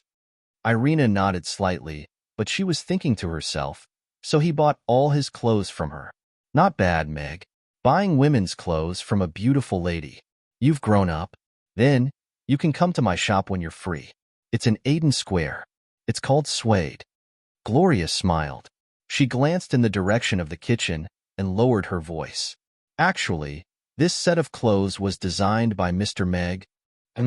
Irina raised her eyebrows with a hint of surprise on her face. Gloria's smile was tranquil, and the corners of her mouth curled up slightly. She seemed to have scored a point in this round. This boss is really a talented person. I like him very much. Irina smiled, and even turned to look in the direction of the kitchen. She didn't hide the admiration in her eyes at all. Gloria, Sigma, A. Meg was flipping the skewers on the grill in the kitchen. His gaze drifted to the two people by the window, and he felt a little guilty for some reason. Miss Gloria was gentle, but not weak. She had a kind personality, so he didn't have to worry too much. However, Irina just had to choose to sit with her. He didn't know if it was because of the letter yesterday, but that made him a little uneasy. The customers took their seats and started to order their dishes. Crassus, Julian, Lewis, and Douglas sat at the same table. The four of them looked at each other. None of them was in a hurry to touch the menu on the table. "What would you like to eat?" Yabamiya asked with a smile as she came over with the menu. Lewis looked at Yabamiya with a smile and asked, "My good disciple, what do you recommend to me?" "I think every dish is very delicious. There's a new dish today. Master, you can try the stir-fried octopus tentacles and octopus balls. They're all very delicious," Yabamiya said with a smile. Lewis's smile froze. Yes, yes, yes. Give him a serving of stir-fried octopus tentacles and a serving of octopus balls. Don't be shy. It's on me." Crassus clapped his hands. Lewis's face darkened. However, he was the one who had bragged to Crassus outside the restaurant. He could only bite the bullet and say, "Give him 2 of each. Put it on my tab." Crassus's smile gradually disappeared. Looking at Julian and Douglas who were watching on the sidelines, he came up with a plan and said with a smile, "I've always been curious about one thing. People always say that Julian is the best sorcerer of the ice class, and Douglas is the best frost dragon. Ice versus ice. Which one of you is the best in the world? Who's number 1 in the world?" Amy had also made her way over with Ugly Duckling in her arms. Julian, who was initially indifferent to Crass's provocation, subconsciously straightened his body when Amy came over. He revealed the aura of a master and looked at Douglas with a sharp gaze. Douglas glanced at Amy before looking at Julian. Their gazes met, and the temperature within a 2-meter radius of the dining table suddenly dropped. An ice wall even gradually appeared between the two of them. "You're not allowed to fight in the restaurant." A ball of flame suddenly appeared and shuttled back and forth a few times in the ice wall that hadn't fully formed yet. The ice instantly vaporized, and the temperature returned to normal. Douglas knew that this was the favorite disciple of Crassus and Julian, as well as the daughter of the restaurant's owner. Naturally, he wouldn't be angry because of such a small action. He wasn't going to fight in the restaurant, either. Instead, he was smiling as he wanted to see how Julian would explain to his obedient disciple. Both of them were adept at using ice. People often compared the two of them. Who was stronger and who was weaker was still undetermined. In terms of the frost domain, he was naturally stronger. However, he wasn't completely confident that he could make Julian enter the range of the frost domain before his magic arrived. "Little Amy, let me tell you. The most powerful ice magic caster isn't afraid of eating stir-fried octopus tentacles and octopus balls. As long as you order a portion of stir-fried octopus tentacles for them, we'll see who dares to finish it all. Naturally, they'll be the most powerful ice magic caster," Crassus offered with a chuckle before Julian could speak. "Is that so? I ate a lot of octopus tentacles and octopus balls for lunch today." Amy looked at Julian and asked curiously, "Master Julian, is that so?" Julian's expression froze. If it weren't for the fact that he didn't want to fight in the restaurant, Crassus would have been killed 10,000 times by his glare. "Uncle, you don't dare to eat octopus balls either? They're round, small, and super cute." Amy turned to look at Douglas in disbelief. This time, it was Douglas's turn to be dumbfounded. If he didn't dare to eat the octopus balls that the little girl said were very cute, wouldn't it be very embarrassing? "Oh, I'm super awesome indeed." Amy nodded thoughtfully. "Of course I dare to eat them." Julian looked at Yabamiya and said, "I'll also have a portion of stir-fried octopus tentacles and octopus balls." "It's just octopus tentacles. What's so scary about them?" "I'll have a portion of each too," Douglas added. At a time like this, he definitely couldn't show weakness. Although the two of them looked like they had made up their minds, Amy didn't show the slightest bit of admiration. She carried Ugly Duckling back to the back of the counter with interest. "It's just octopus balls. Even Ugly Duckling can easily finish one in one bite." The powerhouses from the various races who were sitting a little further away all looked at this table with admiration. They were indeed the strongest powerhouses of the Norland continent. After yesterday's battle, they still dared to order octopus tentacles. "Don't leave after eating," Julian said to Crassus coldly. "Are you going to hit me if I don't leave?" Crassus looked like a hoodlum. Anyway, he couldn't let him suffer such grievances alone. Now, everyone was fair. The four of them each ordered a few more dishes. Yabamiya walked to the next table, a little confused. TSK. It's indeed right to stay away from them. They're all perverts." Dracula retracted his gaze and flipped open the menu to see what he wanted to eat for lunch. "Uncle, your clothes look quite nice. Is it custom-made?" Harrison, who was sitting opposite him, asked cautiously. Dracula looked up at him. He tidied his tuxedo and proudly said, "Yes, it was custom-made by the best tailor in the Boundless Sea Realm. It's a pity that the Boundless Sea Realm is a little far away. Otherwise, I would also get one." Harrison had a look of pity. "It's not your size." Dracula rolled his eyes. This little fatty really didn't know his place at all. Isn't it custom-made?" "Of course, the size isn't a problem." Harrison smiled nonchalantly. "What would you like to order?" Yabamiya came to their table. "Beautiful lady, please give me a black pepper steak and a glass of beer," Dracula said with a smile. "Miss Mia, I'd like a set of stir-fried octopus tentacles, a large portion of octopus balls, 10 skewers of roasted pig's eyes, a portion of stinky tofu, a portion of rice, and a glass of beer." "Thank you." Harrison continued to order.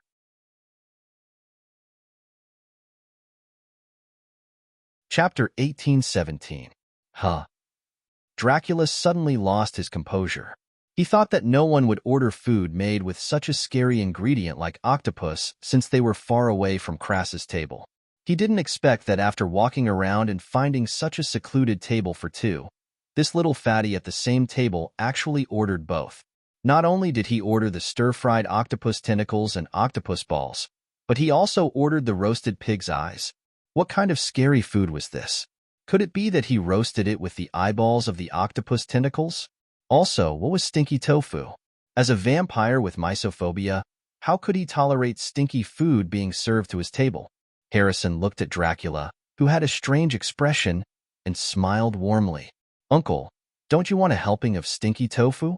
This is the treasure of Mamie's. You won't be able to find such a unique delicacy even if you search the entire Norland continent once you step out of this door." "I don't want it," Dracula rejected without hesitation. He looked at Harrison impatiently as he thought about how to get this little fatty to change tables. "If you don't want to eat stinky tofu, then why are you sitting at the designated stinky tofu area?" Harrison asked curiously. Designated stinky tofu area? This time, it was Dracula's turn to be dumbfounded. Yes, some customers don't eat stinky tofu, so Mr. Mac specially divided a designated stinky tofu area for customers who eat stinky tofu to sit together. "It's the table for two against the wall." Harrison nodded with a smile. "Seems like this is your first time eating at Mamie's?" "Who said so?" "It's not my first time here," Dracula said seriously. It was just that he hadn't been here during normal business hours. This put him in a difficult position. If he left alone, it would be embarrassing. Moreover, the restaurant was already full. There were no empty seats. If he let Harrison leave, then other people would most likely order stinky tofu when they sat down. It would be a waste of effort. Hee. Don't worry if you haven't tried stinky tofu before. It's a magical delicacy that smells bad but tastes good. Once you get used to its taste, you will definitely fall in love with it, Harrison said with a chuckle. Worry? Hee. Why would I be worried about a dish? Dracula curled his lips in disdain. He could not show weakness in front of a human fatty. He was the face of the vampires. "I want a portion of stir-fried octopus tentacles. I want one too. I want to try the new product. I want 2 large portions of octopus balls." The experts from the various races couldn't remain calm as they listened to the orders being placed around them. No one would have thought that these customers would be so enthusiastic about the food made from octopus. For a moment, they couldn't sit still. They just wanted to eat faster and run away after eating. "What would you like to eat?" Yabamiya came to Gloria and Irina's table. She couldn't help but sneak a few glances at Irina. This orc lady was really beautiful, and her conversation with the boss at the door was so bold. She dared to flirt with the boss in front of so many people. Although this wasn't the first time this had happened, she was definitely the most beautiful among these girls. She just didn't know if the boss would agree if she really confessed to him. No one would be able to reject such a cute and beautiful girl, right? Thinking of this, Yabamiya couldn't help but worry. If the restaurant had a new lady boss, would they be fired? Then she glanced at Gloria. These beautiful and noble ladies seemed to have a special relationship with the boss. She wondered if she also wanted to be the restaurant's lady boss. If they both wanted to be the restaurant's lady boss, the boss would be very distressed, right? After all, it wouldn't be easy to make a choice between 2 outstanding and beautiful ladies. "I want a portion of Yangzhou fried rice and a portion of savory tofu pudding." Irina smiled. She also noticed the 2 new octopus-related dishes on the menu. Meg didn't mention them to her in the morning, so her appetite was greatly reduced. Although the octopus monster had been sealed again and wouldn't be able to come out to cause trouble in the short term, she shuddered at the thought of that wriggling meaty thing and those tentacle-covered eyeballs, not to mention eating food related to octopus tentacles. What made her even more uncomfortable was, previously, Meg had cut off a section of the octopus tentacle and brought it back. Later, he presented it to the various representatives as evidence, but she vaguely felt that a section was missing. In the past 2 days, Meg had taken Amy and the others to the extreme north. They didn't go to the seaside, but 2 octopus-related dishes coincidentally came out. Was this really just a coincidence? "I want a portion of braised chicken and rice, a portion of sweet tofu pudding, and a small portion of octopus balls," Gloria looked at Yabamiya with a smile. Thank you. Okay, please wait a moment. Yabamiya put away the random thoughts in her mind and walked to the next table with a smile. Miss Audrey doesn't seem to like sweets, Gloria said with a smile, trying to ease the atmosphere. That's right, I also like light food. I don't like overly sweet food. Irina nodded slightly. She looked at Gloria and hesitated slightly before asking, Miss Gloria, do you know what an octopus is? No. Gloria shook her head. It sounds like it's a type of fish. Ignorance is bliss sometimes. Irina sighed internally. However, on second thought, Meg probably wouldn't use a demon's tentacle to cook for his customers. Both the risk and cost were shockingly high. Furthermore, with such a terrifying appearance, who would dare to eat it? Miss Audrey, do you know what an octopus is? Gloria asked curiously. I don't know, either. Maybe it really is a type of fish. Irina shook her head. Here are your stir-fried octopus tentacles and octopus balls. Yabamiya and Angela carried 5 portions of stir-fried octopus tentacles and 5 portions of octopus balls to Crassus and the others' table. The 4 top-tier 10th-tier powerhouses looked up at the same time. This light is quite unique, Crassus praised. Yeah, it's quite bright. Lewis nodded slightly. Stop pretending. You ordered the octopus tentacles yourself. You have to finish them even if you have to kneel down. Don't you even have the courage to take a look? Jeffrey sneered. Who wants to take a look? Do you have eyes up there?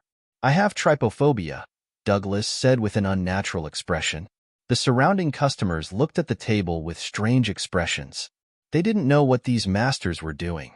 However, they couldn't help but swallow their saliva when they saw the dishes on the table. It smells quite good, Crassus sniffed, and couldn't help but gulp a little. As soon as he said that, the 3 who were originally tense and had planned to block off their sense of smell couldn't help but sniff as well. Gulp. A clear gulping sound was heard.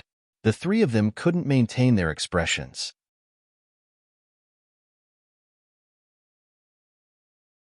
Chapter 1818. The delicious aroma was extremely invasive after the stir-frying. It wafted into everyone's noses along with the rising steam. Crassus lowered his gaze slowly and stole a glance at the dishes on the table. He raised his eyebrows in surprise. The colorful dish should be the stir-fried octopus tentacles. The colorful side dishes were mixed with the octopus tentacles that were cut into small pieces. It looked appetizing. It turned out that the octopus tentacles were so small. They were only as thick as a thumb, and there were no eyeballs on them. The surface of the octopus tentacles was shiny with the color of the sauce, making them look very tempting. As for the octopus balls, they should be the golden balls that were arranged neatly on the black square plate. They were just the right size and covered with a layer of fine wood shavings. Huh. Crassus stared at the wood shavings with his eyes wide open. These things are actually moving? Could they not be wood shavings, but some kind of thin worm? Crassus lowered his head and looked at the moving wood shavings carefully. They looked really strange, but they were not scary. The 2 octopus dishes were completely different from what he had expected. They did not look scary at all. The stir-fried octopus tentacles were bright and attractive, while the octopus balls were cute and strange. It seemed like there was a huge difference between an ordinary octopus and that octopus monster. It's not scary at all. Crassus raised his eyebrows and looked at the 3 people who did not dare to look at the table. He immediately looked troubled. Tisk, TSK. This is a little too scary, isn't it? The 3 people who were ready to take a look at Crassus when they saw him lowering his head retracted their gazes when they heard him. Hey.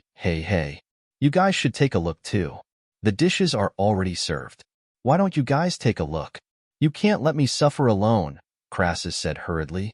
The 3 of them were unmoved. Look, we're all level 10. Is this all you have? It seems like I'll have to be the warrior. Crassus put an octopus tentacle into his mouth with a fearless expression. The 3 of them looked at Crassus from the corner of their eyes at the same time. Crassus opened his mouth and chewed. His eyes lit up. The crispy octopus tentacles had an excellent texture. As soon as he bit into them, the fresh taste of the octopus exploded in his mouth.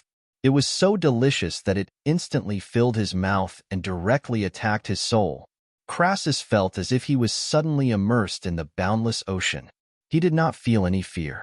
What was even more incredible was that he had gained the ability to breathe in the ocean. He looked around curiously. In the deep blue sea, there were fish that occasionally passed by him, but they were not afraid of him at all. Then, he found a flickering flame in the depths of the sea. Why is there fire in the depths of the sea?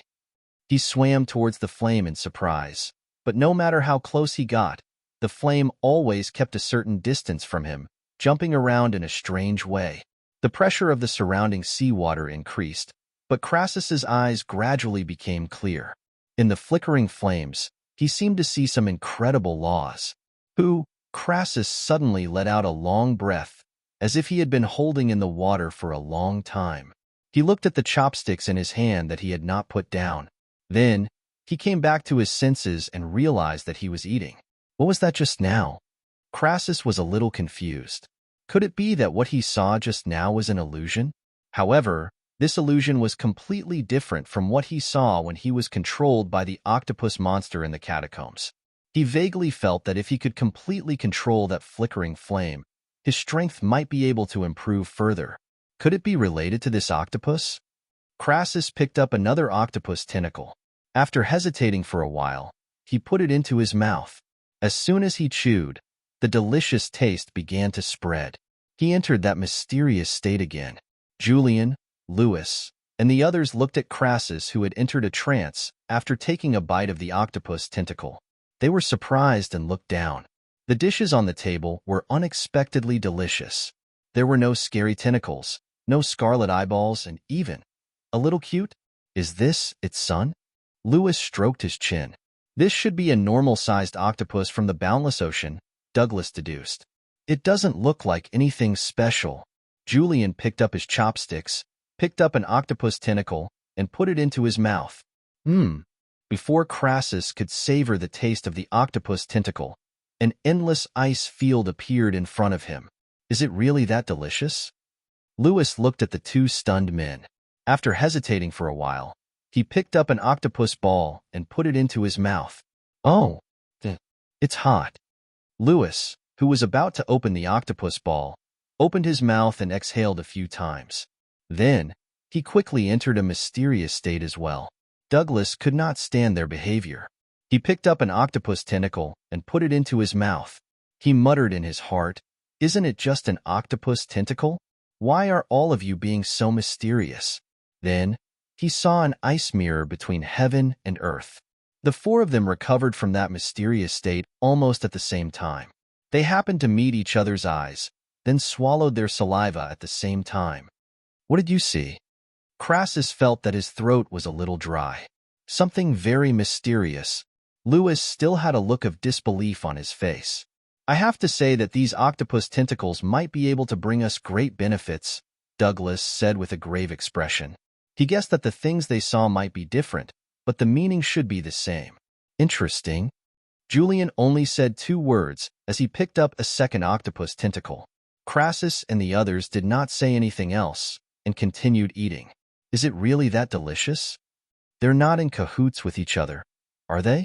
This is an octopus tentacle. They're actually enjoying it so much. The powerhouses, who were originally waiting to see the big shots embarrassed, were all shocked when they saw the 4 of them eating the stir-fried octopus tentacles and octopus balls with a satisfied expression. Harrison picked up a skewer of roasted pig's eyes and introduced it to Dracula with an infatuated expression. Look at the quality of these roasted pig's eyes. The thin eyeballs are wrapped in a plump liquid, and it looks like they're going to explode if they're roasted for a while longer. Only Mr. Mac can master such a skill. I heard that someone outside wanted to imitate it, and his eyeballs exploded all over the floor, scalding himself until he became an idiot. Dracula took a look at the skewered eyeballs and immediately thought of the octopus tentacles that were filled with eyeballs. These were called pig's eyes. But who knew if they were actually roasted with octopus tentacles? Dracula forcefully suppressed the churning in his stomach and glanced at Harrison. These things looked so scary, but this little fatty actually liked them so much. This kind of courage was not something that ordinary people could have. PFFF, Harrison bit off an eyeball. When the eyeball was bitten open, Dracula clearly heard the sound of it breaking. Who the fuck can take this? Dracula looked at the goosebumps on his hands and instantly lost his composure.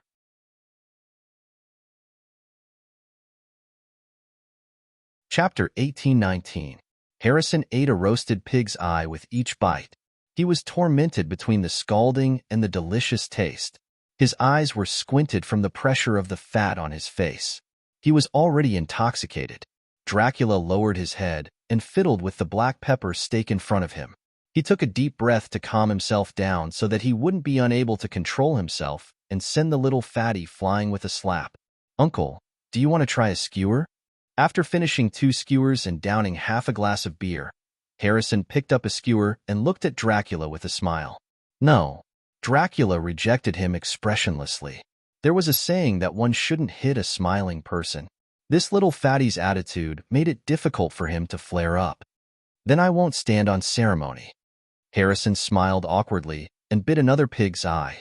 The veins on Dracula's forehead twitched a few times, and he almost couldn't hold it in. He picked up a piece of beef with his fork and put it into his mouth.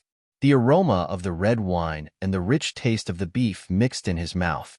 Only then did he focus on the steak in front of him. This steak is really something that I can never get tired of. And this red wine, what a waste of good things. Your stinky tofu. Angela placed a round plate covered with a golden cover in front of Harrison before removing the cover. The unique aroma of the stinky tofu was like a fragrant bomb that exploded instantly. Blurg, Dracula, who was immersed in the delicious steak, almost vomited after taking just a whiff. Did someone's toilet explode? Dracula covered his nose and waved his hand to form an aura barrier around him. He looked at the box of black stuff in front of the little fatty in disbelief. Hee, uncle, is this the top-notch delicacy? Stinky tofu? Harrison picked up a piece of black stinky tofu with his chopsticks as if he was presenting a treasure. He first dipped it in the broth, then wrapped it in the broth before putting it into his mouth. Oh, this taste. It's like the soul has ascended to heaven.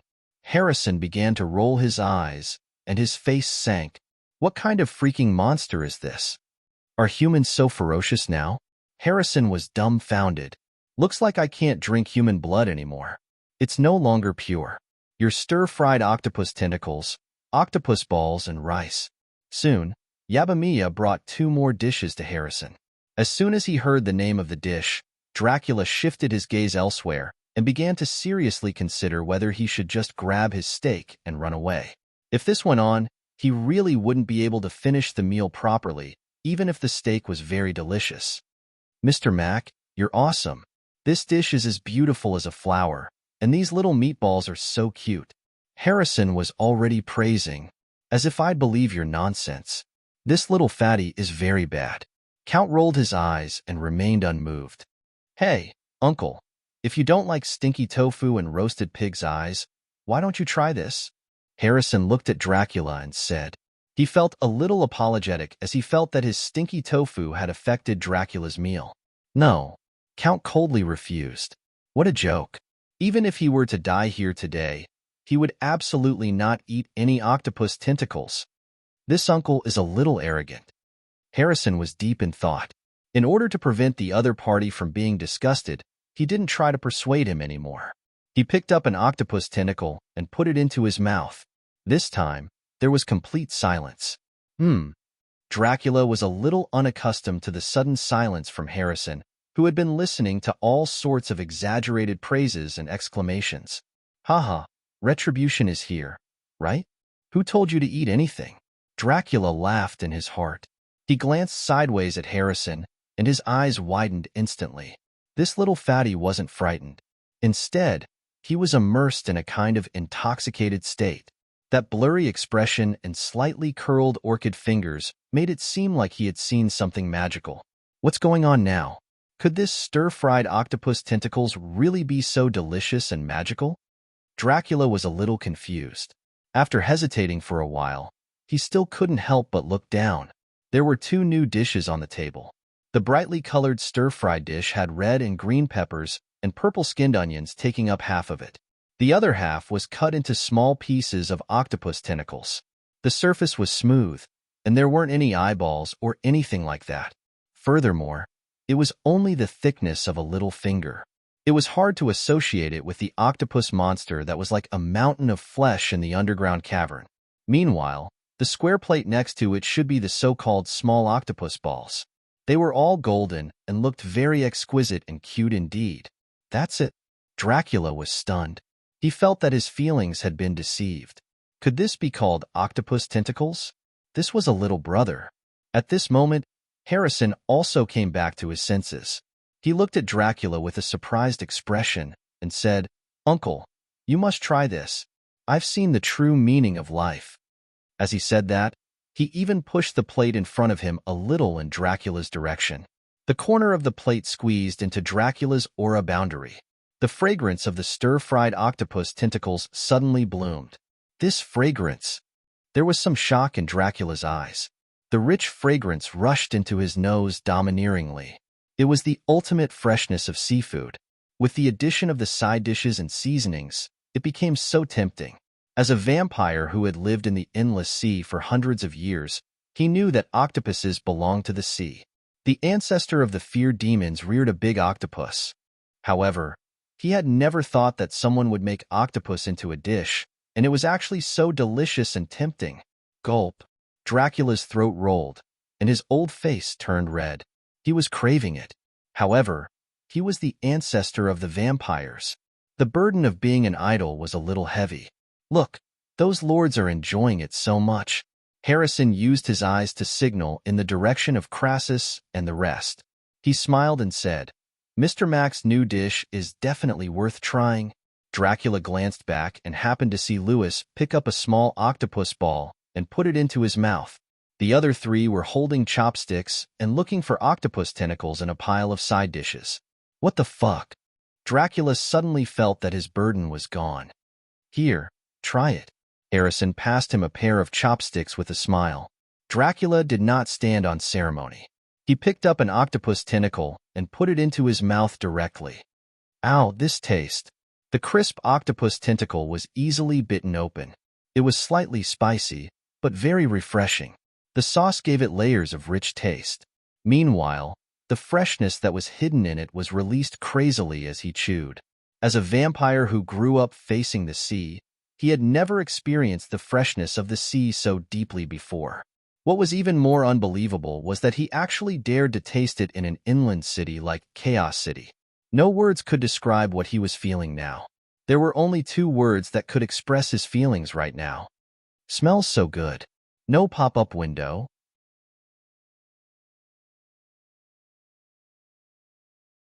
Chapter 1820.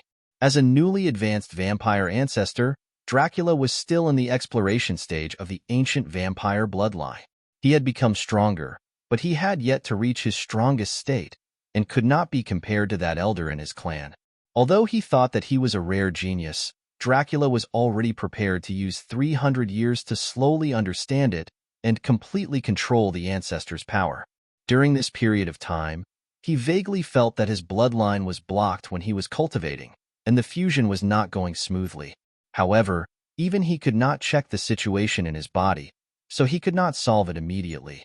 What was unbelievable was that after eating that octopus tentacle, he actually managed to look into himself and see how the golden ancestor's bloodline was circulating in his body.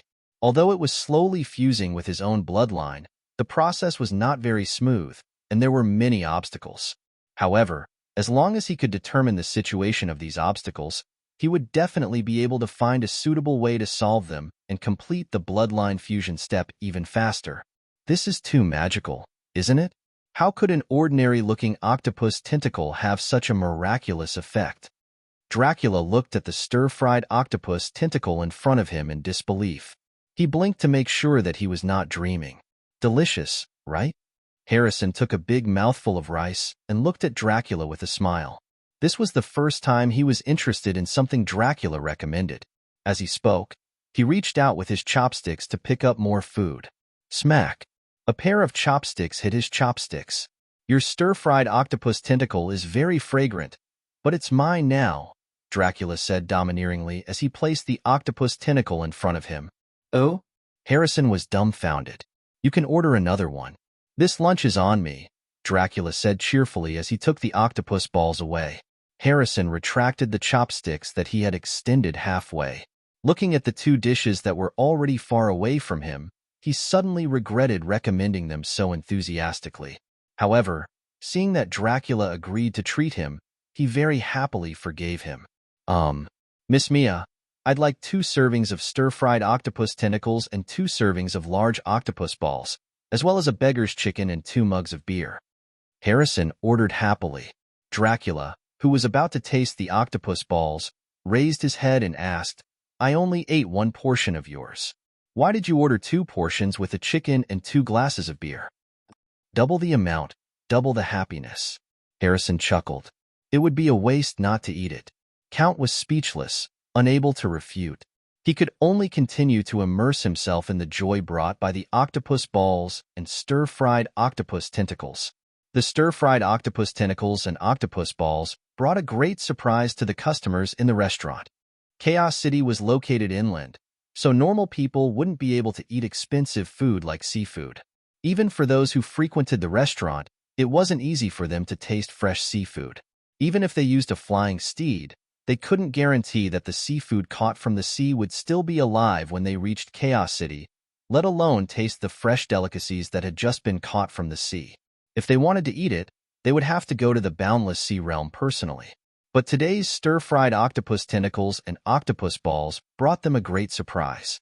The fresh taste, the crispy and refreshing octopus tentacles. The combination of freshness and deliciousness was mesmerizing. Even the seafood that had just been caught from the sea and cooked on the spot couldn't compare to this.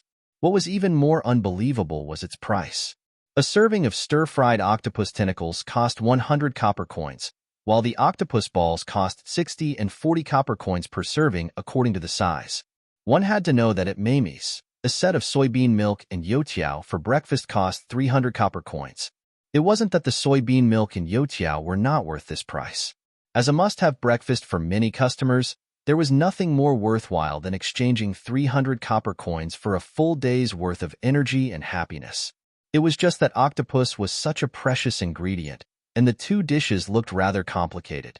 Furthermore, the taste was so delicious and outstanding, yet the price was set far below everyone's expectations. It was really puzzling. Of course, it was also because of its low price that it became a must-have for almost all the customers today. With 100 copper coins, you wouldn't suffer a loss. With 100 copper coins, you wouldn't be fooled. Where did Mr. Mac get the wool of capitalism from? Is he subsidizing us with a big meal? I'm more curious about where Mr. Mac got the ingredients from. The price is actually so good. After eating, everyone was even more curious. And the powerhouses of various races who originally kept a respectful distance from the octopus tentacles couldn't persevere in the end under the lively discussion of the surrounding customers. They all joined the team to evaluate the new product and then fell in love with it. Huff, huff. Gloria carefully blew on the octopus balls between her chopsticks. She looked charmingly naive as she blew on them with her small mouth. The waitress who had just served the food reminded her that the octopus balls were very hot inside, so she had to wait for a while before eating. This girl is quite cute. Irina ate the fried rice absent-mindedly, while sizing up Gloria without batting an eyelid. When she saw the letter the day before yesterday, she was indeed a little interested in the girl who wrote the letter. However, after meeting her today, she was impeccable no matter whether it was the way she talked or the way she interacted with people. She was pure in nature, and her character was gentle but not weak. She didn't really want to find trouble with her. Meg hid his identity and opened this restaurant in Chaos City with Amy alone. Such an outstanding man without an owner, it was inevitable that some girls would fall in love with him. And she was prepared to come back and declare her sovereignty over him. They could like him, but they had to know that he was her man. Even if they liked him, they had to hide it well. Otherwise, they couldn't blame her for serving them with a bench. After blowing on the octopus balls for a while, Gloria finally bit into them carefully. Although the octopus wasn't big, it was a little difficult for her to eat it in one bite, and it didn't look very ladle-like. Hence, she bit into them in small bites, and at the same time, she could test if it was too hot. The golden case was a little crispy and had a faint egg aroma.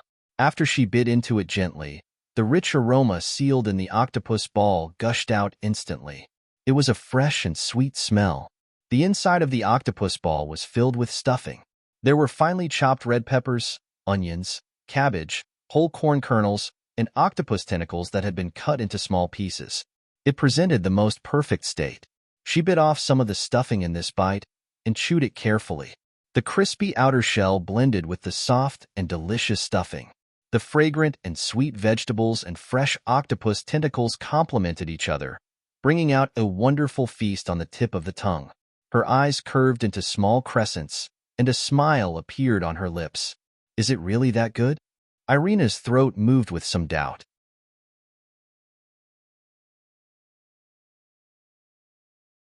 Chapter 1821. Just as Irina expected, Meg didn't use the octopus monster in the underground cavern when he made the stir-fried octopus tentacles and octopus balls. Instead, he used small octopus tentacles that were only as thick as a thumb. Although she was a little resistant to this kind of tentacle-type ingredients, when her surroundings were filled with the wonderful aroma of stir-fried octopus tentacles and everyone was immersed in it, and when she looked at Gloria, who was sitting opposite her and eating the octopus balls with relish, she felt as if a feather was tickling her heart. She wanted to try it. Gloria finished eating an octopus ball in small bites. When she opened her eyes, she happened to meet Irina's gaze. "Miss Audrey, do you want to try it? These octopus balls are really delicious," Gloria invited with a smile and moved the octopus ball a little towards Irina's direction. Irina looked at Gloria's honest gaze and hesitated for a moment. She picked up the chopsticks and picked up a ball. She smiled and said, "Thank you." After that, she directly put the whole octopus ball into her mouth. Her intuition told her that the octopus ball, which was covered with mojito and seaweed on the surface, sprinkled with seaweed powder, and wrapped in ketchup and salad dressing, should be eaten in one bite. That was the most correct way to eat it. The octopus ball exploded in her mouth as soon as she bit it. The slightly hot temperature wasn't enough to hurt her. Instead, it instantly activated her taste buds. The sweet and sour sauce wrapped around the fragrant charred shell, the mojito had a hint of smoky taste, and the seaweed powder and seaweed shreds added some flavor. After the octopus ball exploded, it blended perfectly with the fresh and sweet vegetables, crispy and sweet corn, and the delicious octopus tentacles in her mouth. At this moment, Irina felt that her soul had been sublimated and comforted. She subconsciously closed her eyes. Then, she saw a smooth beam of light across the sky, piercing through the night. Holy light! Irina was shocked. Her body floated towards the sky, trying to chase after the light that was getting brighter and brighter, almost lighting up the entire sky. After a long time, Irina slowly opened her eyes. She couldn't hide the shock in her eyes. She didn't catch up to that holy light in the end, but she saw a wider world. What she thought was the upper limit was just her own limit. The real holy light had no upper limit. It could tear through the night and the galaxy. It came from endless places and went to the endless universe. It couldn't be stopped, and it would never stop. That was the real law of the holy light. The so-called holy light technique was created after the creator mastered a certain amount of the law. Irina thought. The upper limit was the creator's understanding of the law of the holy light. If she could further understand the law of holy light, she would be able to increase the power of her holy light technique. The holy light could disperse the demonic aura emitted by the great old ones, but the damage to their bodies was negligible. And a strong holy light should be able to severely injure the great old ones, and even completely annihilate them. That illusion earlier seemed to be because of this octopus tentacle. "Mia, I want 2 more large portions of octopus balls," Irina said to Yabamiya, who was walking over. "Huh." Yabamiya was a little surprised that this beautiful young lady actually knew her name, and called it so intimately. However, she quickly smiled and nodded and said, "All right, please wait a moment." Gloria was also a little surprised that Irina actually ordered 2 more large portions of octopus balls. She couldn't help but glance at her slender waist and was a little envious. You can eat so much and still maintain such a good figure. That's really enviable. Have some more if you like it. Gloria looked at Irina with a generous smile. Then I won't be polite. I'll return it to you later. Irina was eager to confirm her thoughts, so she picked up another octopus ball and put it into her mouth. When the octopus ball was bitten open, the wonderful taste began to spread in her mouth, and the holy light arrived as expected. As expected, after a long time, Irina opened her eyes. They were flickering with joy and confusion. Just as she thought, the illusion was caused by the octopus balls. After entering the illusion, she had a chance to see the holy light and the traces it left behind. This was a very mysterious state. With her understanding of the holy light technique, she could easily capture some of the holy light law, but she still couldn't understand the more majestic laws. However, just this one glance was equivalent to a year of her self-understanding of the holy light technique. If she could see more of the holy light, she would have more chances to comprehend the holy light law. However, why does this seemingly ordinary octopus tentacle have such a mysterious effect? Is this illusion related to that octopus monster? What they saw is the same as what I saw. One question after another flashed through Irina's mind. She turned to look at Meg in the kitchen. This guy, he didn't even tell her in advance. Gloria looked at Irina, who turned to look in the direction of the kitchen and couldn't help but feel a little worried. She recalled what she said at the door. Miss Audrey, don't tell me you've already fallen for Mr. Meg? When she thought of this, she suddenly regretted recommending the octopus balls to Audrey. This kind of cute and delicious delicacy could easily win a girl's heart. Irina turned around and met Gloria's gaze. She smiled slyly. Are you worried that I've fallen for him? I'm not. Gloria blushed and shook her head in a panic. She lowered her eyes and didn't dare to meet Irina's gaze. It was as if that pair of clear eyes could easily see through her thoughts. Irina's lips curled up. She found this girl more and more interesting.